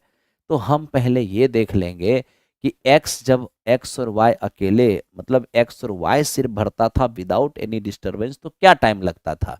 तो आप तो जानते हो कि x को 21 घंटा लगता था, y को मेरे दोस्त 24 घंटा लगता था। अब हम इन दोनों का एलसीएम ले लें। यदि इन दोनों का हम एलसीएम लेते हैं तो मेरे दोस्त हो जाएगा 168। 21 अठे और 24 सत्ते, ठीक है। तो दोनों मिलके जब भरते होंगे तो क्या टाइम लगता होगा, भरना पड़ता होगा 168, और दोनों की एक साथ क्षमता कितना है 15। ठीक है, अब देखो इसमें क्या कितने घंटे पूरे पूरे, 15 एकम 15, 15 एकम 15, 11, है ना। तो मेरे दोस्त ये 11 घंटे तो पूरे पूरे, और साथ में बच जाएंगे कितने 3/15। अब 3/15 को आप मेरे दोस्त क्या कीजिए, 3/15 रहने ही दीजिए, कोई फायदा नहीं है, इतना ही रहने दीजिए। चलिए, तो पहले मेरे दोस्त इनको इतना टाइम लगता था, ठीक है। तो पहले इनको लगता था कितना मेरे दोस्त 168 और बटे 15, 168 और बटे 15 इतना घंटा लगता था। और अब इतना मिनट एक्स्ट्रा लगेगा, तो इसको भी घंटा में कन्वर्ट कर लीजिए। घंटा में कन्वर्ट कीजिएगा तो ये 12 चौके 48 और 12 पंचे 60, यानी फाइनली आपको ये दिखेगा 168 और 4 मेरे मित्र 100 कितना 172, और बटे में क्या, ओह ये तो गड़बड़ हो जाएगा, रुक जाओ, नीचे 15 रहने देते हैं। देखो 12 चौके 48 और 15 चौके 60 ऐसे कर देते हैं। ठीक है, तब तो मेरे दोस्त ये हो जाएगा 12/15, 168/15, 12/15 तो हो जाएगा हमारा 180/15, यानी बोले तो कितना 12 घंटे। तो मेरे दोस्त हम ये देख पा रहे हैं कि यहाँ पर इन तीनों के साथ एक साथ इन तीनों को टाइम कितना लग रहा है, 12 घंटे। ठीक है, तो अब बताओ, एक्स जिसको 21 घंटे में भर रहा है, वाई जिसको 24 घंटे में भर रहा है, उसको तीनों मिलके जब भर रहे हैं तो 12 घंटे लग रहा है। इसका मतलब टैंक की क्या क्षमता रही होगी? तो अब मेरे दोस्त इन तीनों के अकॉर्डिंग क्षमता मानोगे। वो जो क्षमता 168 था वो तो एक्स वाई के अकॉर्डिंग था, है ना। तो चलो, जो 21 घंटे में भर रहा है, जो 24 घंटे में भर रहा है, जो 12 घंटे में भर रहा है, तो इन तीनों का एलसीएम क्या हो जाएगा, 168 ही हो जाएगा संजोग से। आज भी कहोगे हाँ सर, तो बताओ ना, 21 घंटा में 168 तो 1 घंटा में 8, 24 घंटे में 168 तो 1 घंटे में 7, है ना। और 12 घंटे में 168 तो 1 घंटा में 12 एकम 12, 12 चौके 48, इतना हमारा प्लस में हो रहा है। ठीक है, भरा रहा है तो मतलब प्लस में हो रहा है। अब देखो, एक्स का हमारा क्षमता है कितना, 8, वाई का हमारा क्षमता कितना है, 7। तो जब एक्स और वाई दोनों ही मिलके क्षमता 15 हो गया, तो फिर तीनों का कंबाइंड क्षमता 14 कैसे? अरे 14 क्यों नहीं, क्योंकि जेड मनहूस है ना, खाली करने वाला है। तो एक्स वाई मिलके 15 भरेगा और ये एक खाली करेगा, तभी तो 14 भर पाएगा। कहोगे हाँ सर, यानी जेड की क्षमता हम जान गए 1। और अब जेड अपने ही क्षमता से भरे हुए टंकी को खाली करना चाहता है। तो भरे हुए टंकी की क्षमता है 168 और मेरे मित्र जेड के अकेले की क्षमता है 1। तब तो इसको टाइम कितना लगेगा, 168 आवर। ऑप्शन नंबर ए इस क्वेश्चन का आंसर हो जाएगा। ऑप्शन नंबर ए इस क्वेश्चन का आंसर हो जाएगा।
अब मेरे दोस्त यहाँ पे देख लो, यहाँ जेड का क्षमता हमारा क्या है, -1 है। तो -1, अब कैसे -1 हो, देखो तीनों की एक साथ क्षमता है 14। 14 में अगर ये 15 है, तो एक्स और वाई मिलके 15 भर रहा है, तो 15 में से एक घटेगा तभी तो 14 आएगा। इसलिए जेड की क्षमता -1 हो गया। ठीक है, चलो चलते हैं अगले क्वेश्चन की ओर। अगले क्वेश्चन को देखो,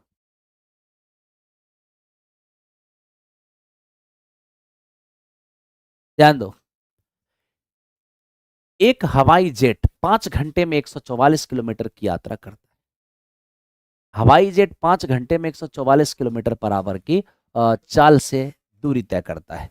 मेरे मित्र, दूरी बराबर क्या है? सबसे पहले तो दूरी बराबर हो जाएगा चाल गुने समय। ठीक है, आपको पता है कि 144 किलोमीटर पर आवर की चाल से मेरे मित्र 5 घंटे में जो दूरी तय कर रहे हैं, उसी दूरी को 2 घंटे में तय करना है। तो हमारी स्पीड क्या होनी चाहिए, 360 kilometre per hour. 144 kilometre per hour से जो दूरी 5 घंटे में तय तय करेंगे, तो वो तो दूरी ये होगा। अब मेरे दोस्त, इस दूरी को 2 घंटे में ट्रेवल करना है, 360 हो जाएगा। तो ए इस क्वेश्चन का क्या होगा, आंसर हो जाएगा। अब चलते हैं क्वेश्चन नंबर नेक्स्ट।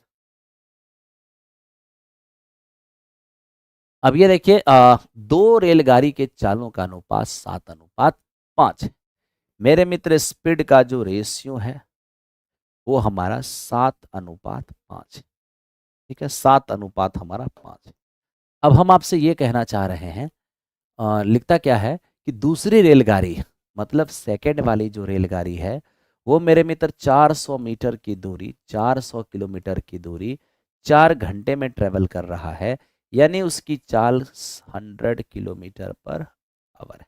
ठीक है, तो मेरे दोस्त, हम ये देख रहे हैं कि दूसरे की गति जो है वो 100 किलोमीटर पर आवर है। मित्र मेरे, इधर अगर 20 गुना है तो इधर भी हमारा 20 गुना होगा, यानी 140 किलोमीटर पर आवर हो जाएगा। ये पहले की चाल हमारा 140 किलोमीटर पर आवर है। ठीक है, चलिए चलते हैं क्वेश्चन नंबर नेक्स्ट की ओर, बढ़ते रहिए आगे, देखते रहिए, ध्यान दो।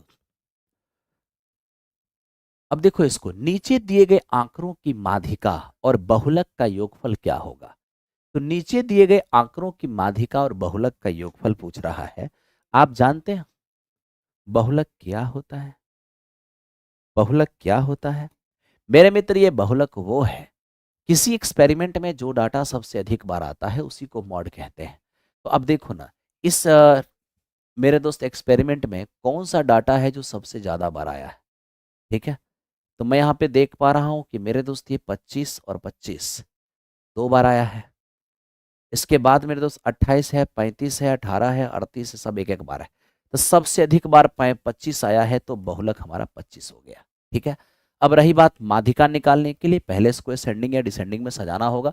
चलो असेंडिंग में सजा जाते हैं। 16 हो गया, 18 हो गया, है ना, 16, 18, 18 के बाद मेरे दोस्त हमारा है 20, 20 के बाद हमारा है 25, 25 दो बार है। इसके बाद मेरे दोस्त क्या है हमारा, 28 है, 28 के बाद हमारा 35 है, और 35 के बाद हमारा क्या है, 38 है। तो मेरे मित्र यहाँ 3 3 6 6 2 8, यहाँ भी देखो 3 3 6 2 8। मेरे दोस्त जब आपने सजा दिया है तो बराबर बराबर बांट दो। अब बराबर बराबर बांटोगे तो 4 4 बांट दोगे तो बीच में कुछ नहीं बचेगा ना, जबकि बीच में बचाना है। तब तो मेरे मित्र 3 3 ही बांट दो, तो बीच में बच जाएंगे। अब जो बीच में बच जाएंगे मेरे मित्र, उनको जोड़ करके अगर 2 को बचा है तो 2 से भाग दे दो, जो आएगा वही आपका माध्यिका होगा। अगर एक ही बचता तो वही माध्यिका हो जाता। ठीक है, तो मेरे दोस्त हमारा यहाँ पर संजोग से देखो मीडियन भी कितना है, 25 ही है। दोनों को ऐड करने कहा है तो 50 हो जाएगा। आओ इस क्वेश्चन का आंसर देखते हैं, ये हमारा 50 हो जाएगा।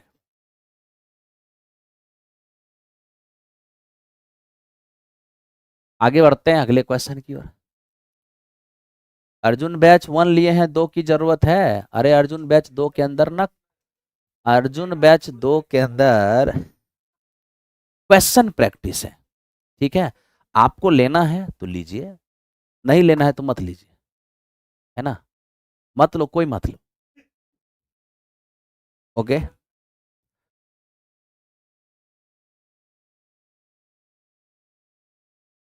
अगर तुमको ज्यादा लग रहा है कि कुछ मामला गड़बड़ है, ऐसे हो जाएगा वैसे हो जाएगा, तुम अर्जुन बैच टू लो ही मत। ठीक है, बस एग्जाम के बाद, एग्जाम जैसे ही खत्म होगा तब किसी मित्र से पूछना जो अर्जुन बैच टू लिया था, क्या कुछ फायदा हुआ? तो उस समय 299 बड़ा अफसोस हो जाएगा। बाकी चलो मैं कुछ नहीं बोलूंगा, आओ।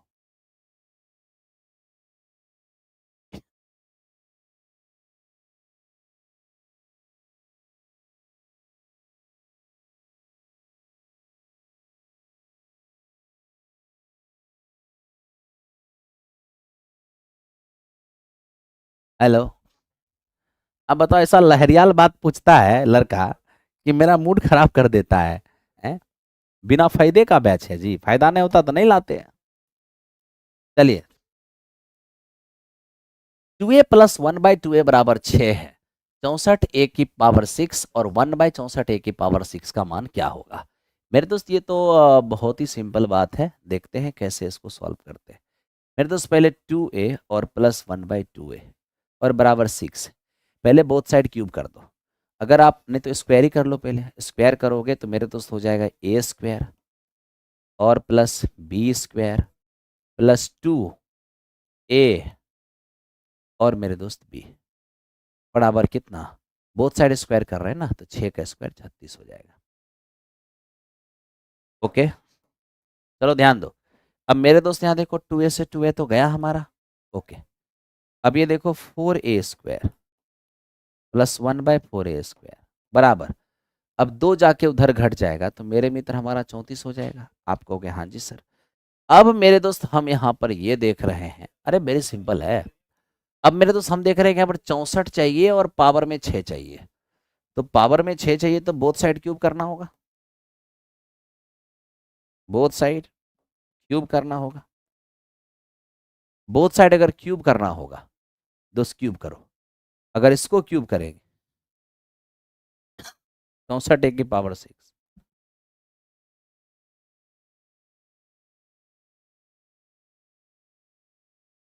ए क्यू प्लस बी क्यू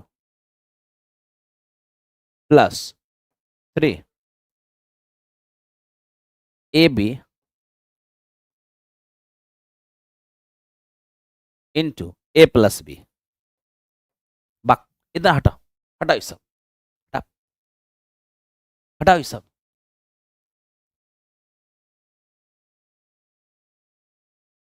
ध्यान दो, हटाओ ये सब।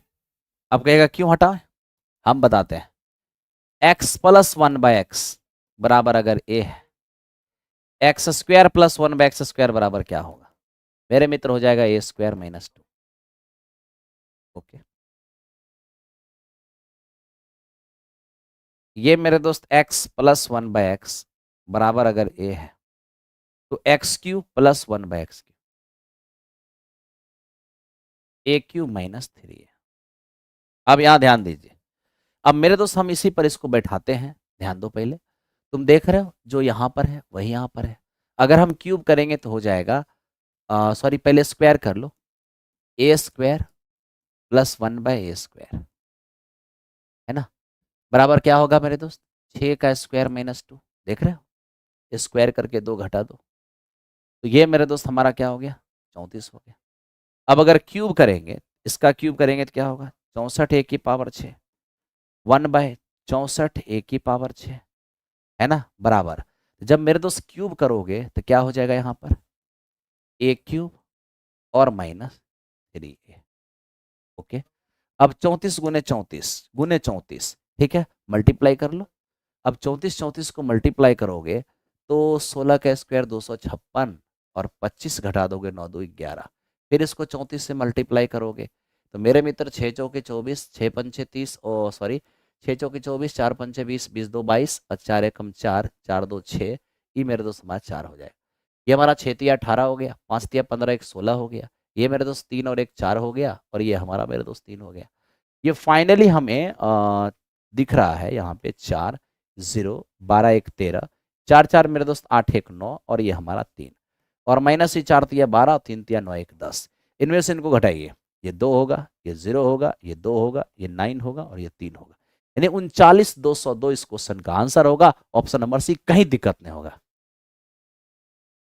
धीरे धीरे आप अपने मौसम में आ रहे हैं, हम बिल्कुल मौसम में आ जाएंगे।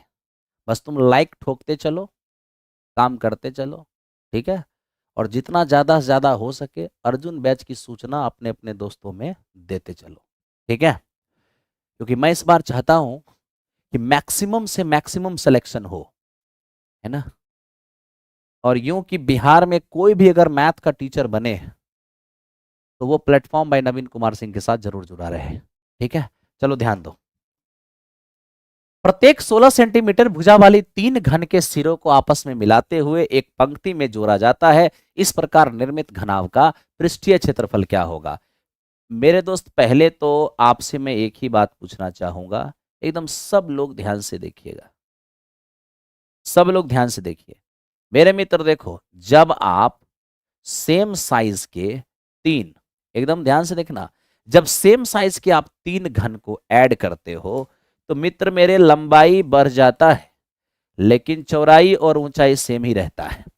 तो यहां लंबाई हमारा हो जाएगा 48, लेकिन चौड़ाई हमारा 16 और ऊंचाई हमारा 16 ही रहेगा, ठीक है। हमें चाहिए वॉल्यूम, वॉल्यूम चाहिए नहीं, पृष्ठीय क्षेत्रफल। तो 2 into L B plus L H और प्लस बी एच हो जाएगा। तो 2 लो 48 गुने 16, लंबाई गुने चौड़ाई, लंबाई गुने ऊंचाई, ठीक है, और प्लस चौड़ाई गुने ऊंचाई। मेरे मित्र इसको सॉल्व कर लेना, जो भी आएगा वो तेरा आंसर हो जाएगा, और इसी तरीके से आगे बढ़ते चले जाओ, ठीक है। चलो अब गुणा करके मैं लिखूंगा, तुम सॉल्व कर लेना। अब ये देखो मेरे दोस्त, ये क्या है, हमें लिखता है कि नीचे दिए गए ट्रायंगल, मतलब ये जो एक ट्रायंगल है के एम एन, उसमें हमें लिखा कि पी क्यू एम एन के पैरेलल है, यानी एम एन जो है पैरेलल पी क्यू। अब M N parallel P Q है तो थोड़ा इस बात को तो समझना ही होगा। अब मेरे दोस्त एम एन पैरेलल है पी क्यू के, तो लीजिए एम एन पैरेलल हो गया पी क्यू के, ठीक है। फिर लिखता है केपी और बटे पीएम बराबर 4/13। मेरे मित्र ये हमारा केपी और बटे पीएम ये हमारा 4/13 हो। ठीक है, अब हमें क्या कह रहा है कि बताइए सर अगर के एन का मान 20.4 ये हमारा पूरा का पूरा 20.4 हो, तो बताइए सर के क्यू का मान क्या होगा। के क्यू को एक्स मान लेते हैं। ठीक है, तो क्या होगा इस बार का मामला, कुछ नहीं, मेरे तो सिमिलरिटी तो लग ही रहा है। जब ये इसके पैरेलल है, ये इसके पैरेलल है, तो कॉरेस्पॉन्डिंग एंगल से ये इक्वल हो जाएगा। कॉरेस्पॉन्डिंग एंगल संगत कोण से ये भी बराबर हो जाएगा, और ये मेरे दोस्त दोनों में कॉमन है। ठीक है, तब तो हम कह सकते हैं ए सिमिलरिटी थ्योरम से दोनों त्रिभुज सिमिलर हो चुका है, और जब त्रिभुज सिमिलर होगा तो कॉरेस्पॉन्डिंग साइड का रेशियो इक्वल हो जाएगा। यानी मेरे दोस्त हमारा जो ये 4, ठीक है, और बटे टोटल 17 जो है वो बराबर होगा किसके, ये x और बटे टोटल, तो टोटल कितना है 20.4। अब देखिए यहां से 17 से काटते हैं, 17 एकम 17 और 17 दूनी 34, यानी x बराबर क्या होगा 1.2 गुने 4 यानी 4.8। 4.8 इस क्वेश्चन का आंसर हो जाएगा। ऑप्शन नंबर 1, कहीं से दिक्कत आपको नहीं होगा। ठीक है, चलो आगे बढ़ते हैं।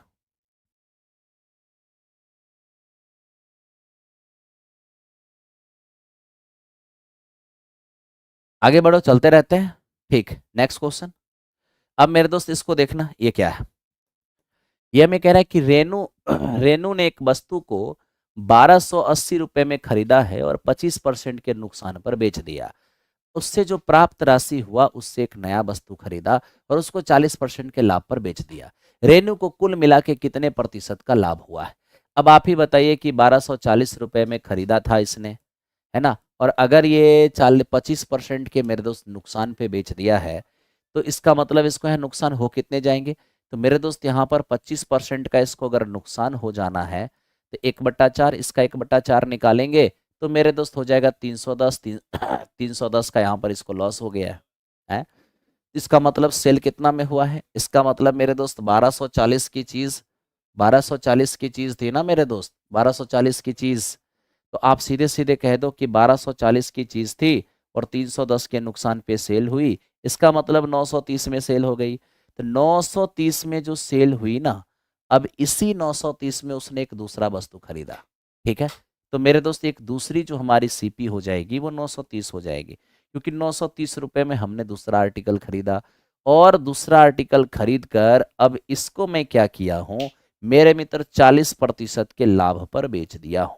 इसका मतलब हमारा मेरे दोस्त एसपी क्या हो जाएगा, अरे सीधा सीधा यहाँ देखो ना, 930 का 40%, मेरे दोस्त 4×3=12 और 9×4=36 और 1×37, 372 रुपए का यहाँ पर क्या हो गया, हमें लाभ हो गया। ठीक है, तो 372 रुपए का लाभ, तो मतलब तुम बेचे कितना में हो, तो मेरे दोस्त इसको अगर हम ऐड कर देते हैं, छोड़िए ना, हमको उससे मतलब ही नहीं है, हमें टोटल प्रॉफिट परसेंट मांगा है, तो टोटल प्रॉफिट परसेंट हो क्या जाएगा, तो बताओ ना। पहले 310 रुपए की हमें लॉस हो रहा था, उसके बाद हम 362 रुपए का प्रॉफिट कमा लिए, तो 362 300 सॉरी 72 की, अब 372 की प्रॉफिट, तो पहले मुझे 310 की लॉस हुई, फिर मुझे 372 की प्रॉफिट हुई, तो ओवरऑल 62 की प्रॉफिट में तो हम हैं ही ना।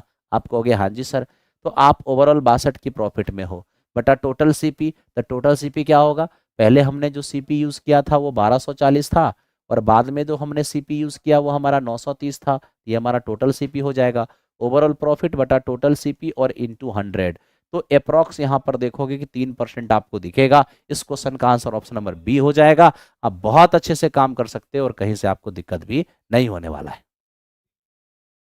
ठीक है, ये मेरे दोस्त इंपॉर्टेंट क्वेश्चन था, क्योंकि इसमें आप समझ नहीं पा रहे थे कि इसमें करना क्या है और हमें चलना कैसे है। ठीक है, आइए तो अब हम चलते हैं 103 नंबर क्वेश्चन की ओर, देखते हैं 103 नंबर में क्या रखा हुआ है। अब 103 नंबर क्वेश्चन हम देख पा रहे हैं मेरे दोस्त, नीचे दिया गया पाई चार्ट के एक मध्यम वर्गीय परिवार के मासिक बजट को दर्शाता है। चार्ट का अध्ययन कीजिए और दिए गए प्रश्न का जवाब दीजिए। कहता है यदि किसी माह में भोजन और शिक्षा पर किया गया खर्च 18,000 है, तो देखो भोजन पर किया गया खर्च हमारा 3.5 और शिक्षा पर किया गया खर्च हमारा 2.5, तब तो 3.5 और 2.5 को जोड़ देते हैं तो 6 हो जाता है।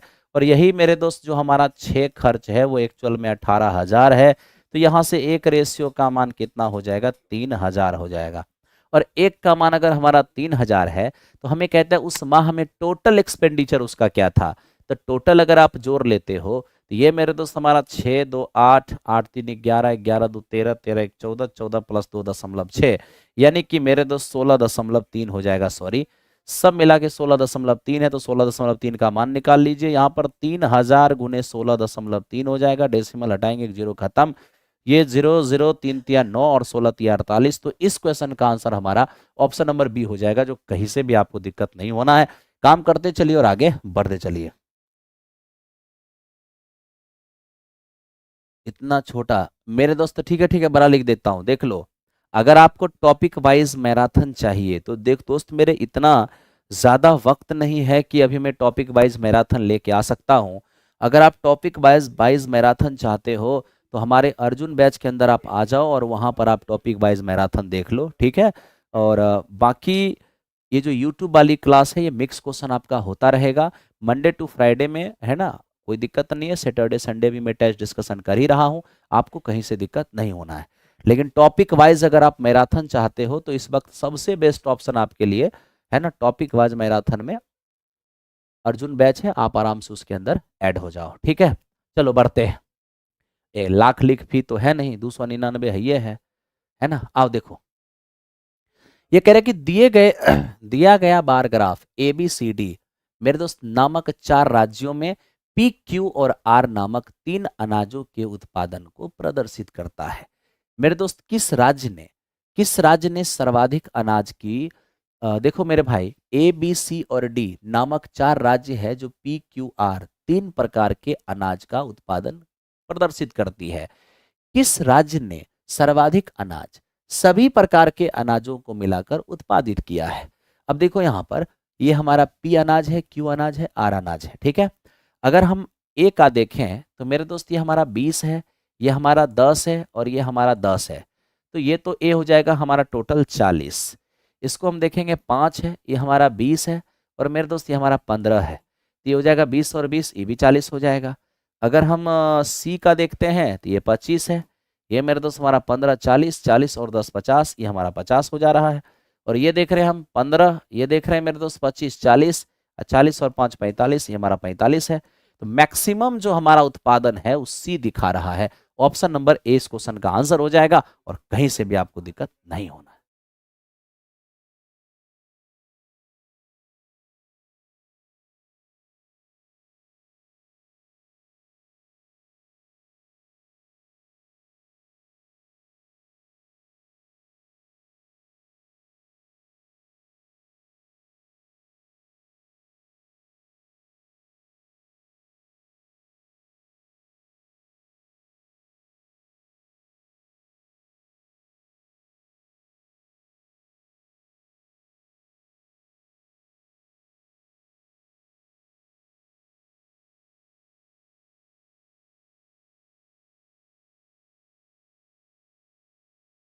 आइए खत्म करते हैं, ध्यान दीजिए।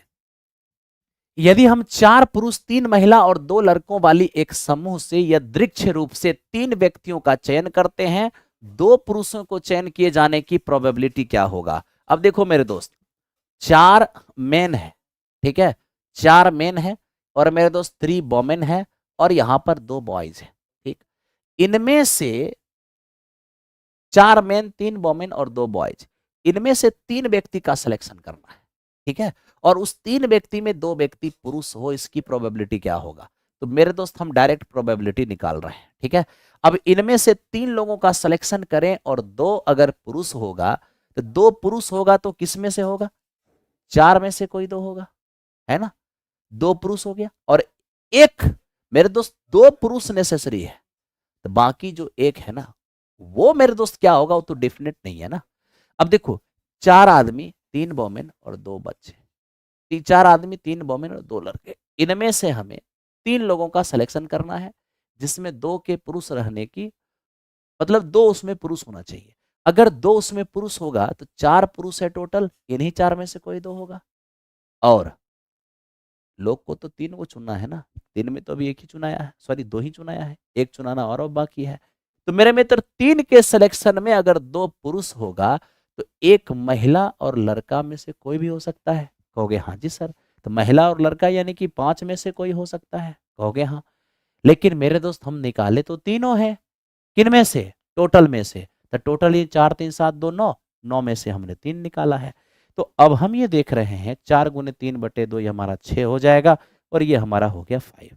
अब मेरे दोस्त 9 से 3, ये 9 इंटू 8 इंटू 7 और बटा मेरे दोस्त 3 2 और 1। ठीक है। अब मेरे दोस्त यहाँ पर हम देख रहे हैं कि 3 तिया आपका 9 हो जाएगा और मेरे दोस्त 2 से ही 4 बार में कटेगा। और मेरे दोस्त यहाँ पर हम ये भी देख पा रहे हैं कि 3 दूनी 6 होगा और 2 से कटेगा ये 2 बार में। तो मेरे दोस्त फाइनली हमारा 5 और बटे 14 हो जाएगा। जैसे भी आपको नहीं सॉल्व करने आता है तो देखो एक बार सॉल्व करके दिखाता हूँ। 4/3, 4 गुने 3/2 और ये मेरे तो वहाँ 5 हो जाएगा। अब देखो इससे समझ में आएगा कैसे सॉल्व करते हैं।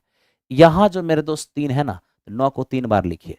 9 को 3 बार, 9 8 और 7। ठीक। अब ये 3 को एक तक ले जाइए, 3 2 और 1 हो जाएगा। इसी को कैलकुलेट कर लीजिए। कैलकुलेट करिएगा तो मेरे मित्र 5 बटे आपको 14 दिखेगा। ऑप्शन नंबर ए हो जाएगा। ऑप्शन नंबर ए बहुत बेहतरीन तरीके से, आपको कहीं दिक्कत नहीं होगी।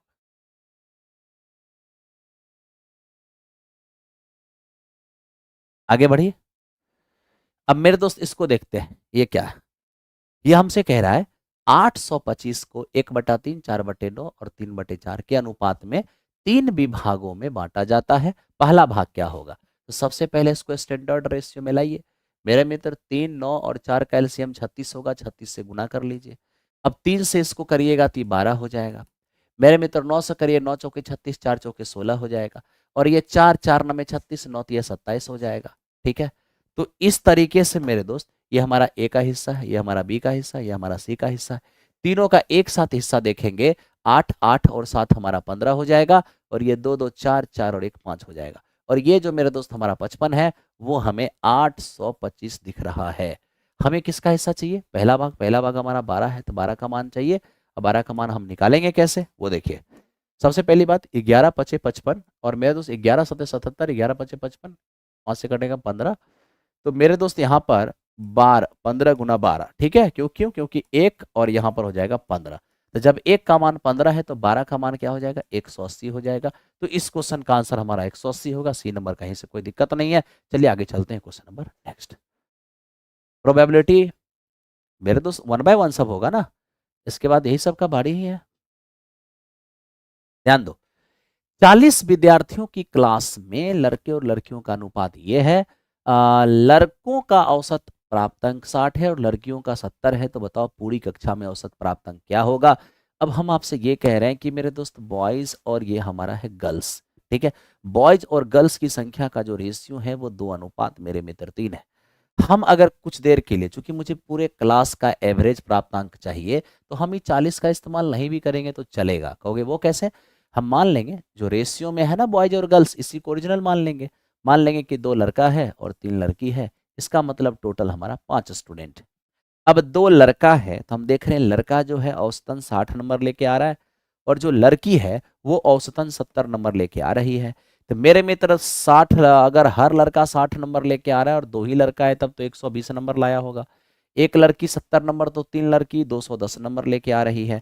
इसको ऐड कर दीजिए मेरे दोस्त, ये हमारा 330 हो जाएगा। 330 हमारा टोटल मार्क्स हो गया। कितने बच्चों का? 5 बच्चों का। इसका मतलब मेरे दोस्त हमारा क्लास का एवरेज जो है वो 66 हो जाएगा। ऑप्शन नंबर ए इस क्वेश्चन का आंसर होगा। आई होप आपको ये बात समझ में आ रहा होगा। ठीक है।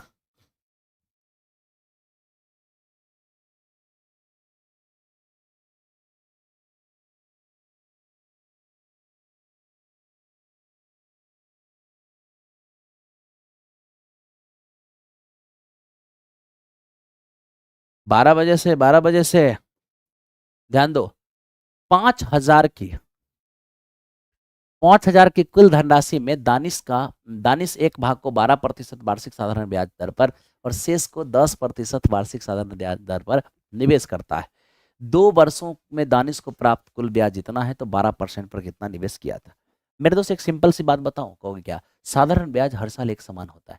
अगर 2 साल में 1072 है तो हर साल मेरे दोस्त 536 रहा होगा। हर साल 536 रहा होगा। ठीक है। अब देखो उसने क्या किया है, 5,000 रुपए इन्वेस्ट करी है। उसने मेरे दोस्त 5,000 रुपए इन्वेस्ट करी है। ओके, अब 5,000 रुपए जो उसने इन्वेस्ट की है, बात को समझने की कोशिश करना। इनमें मेरे दोस्त कुछ भाग को 12% पर और कुछ भाग को 10% पर। ओके, और दोनों पर मिलने वाला 1 साल का एक कंबाइंड इंटरेस्ट दिया हुआ है। तो मैं आपसे यही पूछता हूं कि टोटल क्या है, 5,000। अब मेरे दोस्त एलिगेशन तो यही कहता है, यहां ध्यान दो, कुछ को इस पर कुछ को इस पर और दोनों पर एक साथ ये मिला। एलिगेशन कहता है कि एक बार सबको इस पे लगा दो, एक बार सबको इस पे लगा दो। अगर आप सबको 12% पर लगाते तो इसका 12% आपको 600 इंटरेस्ट मिलता। सबको अगर आप 10% पर लगाते तो इसका 10% आपको 500 इंटरेस्ट मिलता। तो यहाँ मेरे दोस्त इस 500 इंटरेस्ट मिल रहा है, यहाँ पर आपको 600 इंटरेस्ट मिल रहा है।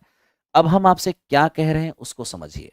ये मेरे दोस्त क्या, सबको 12 पर लगाते तो 600, सबको 10 पर लगाते तो 500, लेकिन ना तो सबको 12% पे लगाए थे ना सबको 10 पर।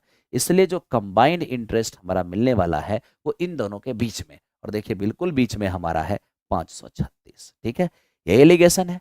इन दोनों का डिफरेंस लेंगे तो मेरे मित्र ये हमारा 64 दिखेगा, और इन दोनों का डिफरेंस लेंगे तो ये हमारा 36 दिखेगा। मेरे दोस्त 9 चौके 36, 16 चौके 64, 12% पर लगाई गई धनराशि 9 है और 10% की रेट पर लगाई गई धनराशि हमारा 16 है। अगर हम दोनों को एक साथ जोड़ देते हैं तो 9 और 16 हमारा 25 नजर आएगा, और यही जो मेरे दोस्त हमारा 25 है वो एक्चुअल में हमारा 5,000 है। तब तो एक रेशियो का मान हमारा क्या होगा, 200 होगा। अब एक रेशियो का मान अगर 200 होगा तो 12% की रेट पर कितना धनराशि लगाए हैं, 12 की रेट पर हम 9 लगाए हैं। तो मेरे मित्र 9 बराबर क्या होगा, एक का मान अगर 200 हो जाएगा तो 9 का मान हमारा 1800 हो जाएगा। तो 1800 इस क्वेश्चन का आंसर होगा, option number B. I hope आपको कोई दिक्कत नहीं हो रहा होगा। ठीक है, चलिए चलते हैं क्वेश्चन नंबर नेक्स्ट की ओर। अरे ठीक है, कुछ टॉपिक ही करा दीजिए। अरे हम सब करा देंगे, आप काहे घबरा रहे हो, आओ ना, क्यों इतना टेंशन ले रहे हो, हम सब करा देंगे। आओ, ध्यान दो। ए और बी एक साथ किसी काम को 10 दिन में, देखो ए और बी मेरे मित्र एक साथ किसी काम को 10 दिन में, ओके। ए अकेला उस काम को मेरे मित्र 15 दिन में, और सी अकेला उस काम को 20 दिन में संपन्न कर रहा है।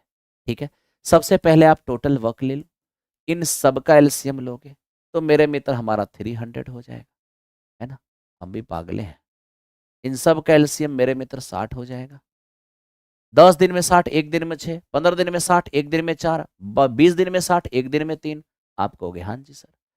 अब देखो मैं आपसे क्या कह रहा हूं मेरे भाई, ए की क्षमता हमारा 4 है, दोनों मिला के 6, तो बी की क्षमता 2 हो जाएगी। अब बी और सी मिलकर इस काम को करना चाहता है, करना है हमें 60 काम, और देखिए बी सी की एक साथ क्षमता क्या होगी, बी की 2, सी की 3, यानी कि 5। 5 क्षमता से 60 काम करेगा तो 12 दिन लगेगा।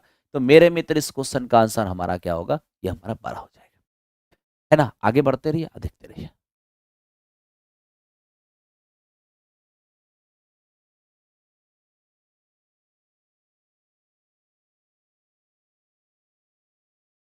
हाँ।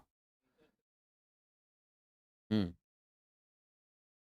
अब मेरे दोस्त इसको देखो, ये क्या है, 50% अम्लता वाले 9 लीटर द्रव को 30% अम्लता वाले द्रव में बदलना है, तो इसमें कितना पानी मिलाना होगा। सिंपल सी बात देखिए ना, एसिड एंड वाटर का रेशियो है, ठीक है। कहता 50% अगर एसिड हो जाए तो 50% एसिड हो जाएगा, तो मेरे दोस्त सिंपल सी बात है, उस समय 50% वाटर भी रहेगा, है ना। अब कह रहे हैं कि कितना इसमें मैं वाटर और मिला दूं कि एसिड हमारा 30% हो जाए। तो जिस वक्त एसिड हमारा 30% हो जाएगा उस वक्त वाटर हमारा 70% हो जाएगा। क्यों, क्योंकि मिक्सर तो अपने आप में 100% होता है। अब मेरे दोस्त यहाँ हम देख रहे हैं कि हमारा 1:1 हो चुका है, और यहाँ पर हम देख रहे हैं ये हमारा 3:7 हो चुका है। मैं एक सवाल पूछता हूँ, कहोगे क्या, अरे मिला हम पानी रहे हैं तो एसिड को क्या होना चाहिए, सेम होना चाहिए। यहाँ 3 है तो मित्र मेरे यहाँ भी 3 होना चाहिए। अब यहाँ 3 से गुना तो यहाँ भी 3 से गुना, है ना। अब नॉर्मल एक बात समझिए, आप कहिएगा क्या सर, शुरुआती जो मिश्रण है वो हमारा 9 लीटर है, तो शुरुआती मिश्रण कैसे पता चलेगा, 3 एसिड 3 वाटर, शुरू में मिश्रण आपको 6 रेशियो नजर आ रहा है ना। अब रही बात पानी मिलाया कितना गया, उस बात को भी समझिए। तो पहले पानी मेरे दोस्त हमारे पास 3 था, अब पानी हमारे पास 7 है, इसका मतलब पानी मिलाया गया है 4, यही 4 रेशियो का मान हमारा आंसर होगा। तो अब बताइए, जो शुरू में आपको 3 रेशियो एसिड 3 रेशियो पानी यानी कुल मिला के 6 नजर आ रहा है, वो शुरू में मिश्रण था कितना, वो मेरे दोस्त हमारा 9 लीटर था। तब तो 1 रेशियो का मान क्या होगा, 9/6 हो जाएगा। तो मेरे मित्र 4 रेशियो का मान क्या होगा, 4 गुने 9/6 हो जाएगा। फाइनली आपको 6 लीटर आ जाएगा। ये इस क्वेश्चन का आंसर हो गया। वेरी सिंपल, कहीं से कोई दिक्कत नहीं है और आप आराम से बना भी रहे हो। ठीक है, चलो। तो ये हमारा हो गया 110 नंबर। अब मेरे दोस्त हम चलते हैं 100, खत्म हो गया। तो आज मेरे दोस्त डिस्कशन यहीं पर समाप्त हो गया। ठीक आधे घंटे के बाद हमारी मुलाकात फिर से होगी। हम आपसे मिलेंगे अर्जुन बैच में। ठीक है, हम रात आप लोगों से 12 बजे फिर मुलाकात कर रहे हैं। आप लोग तैयार रहिए।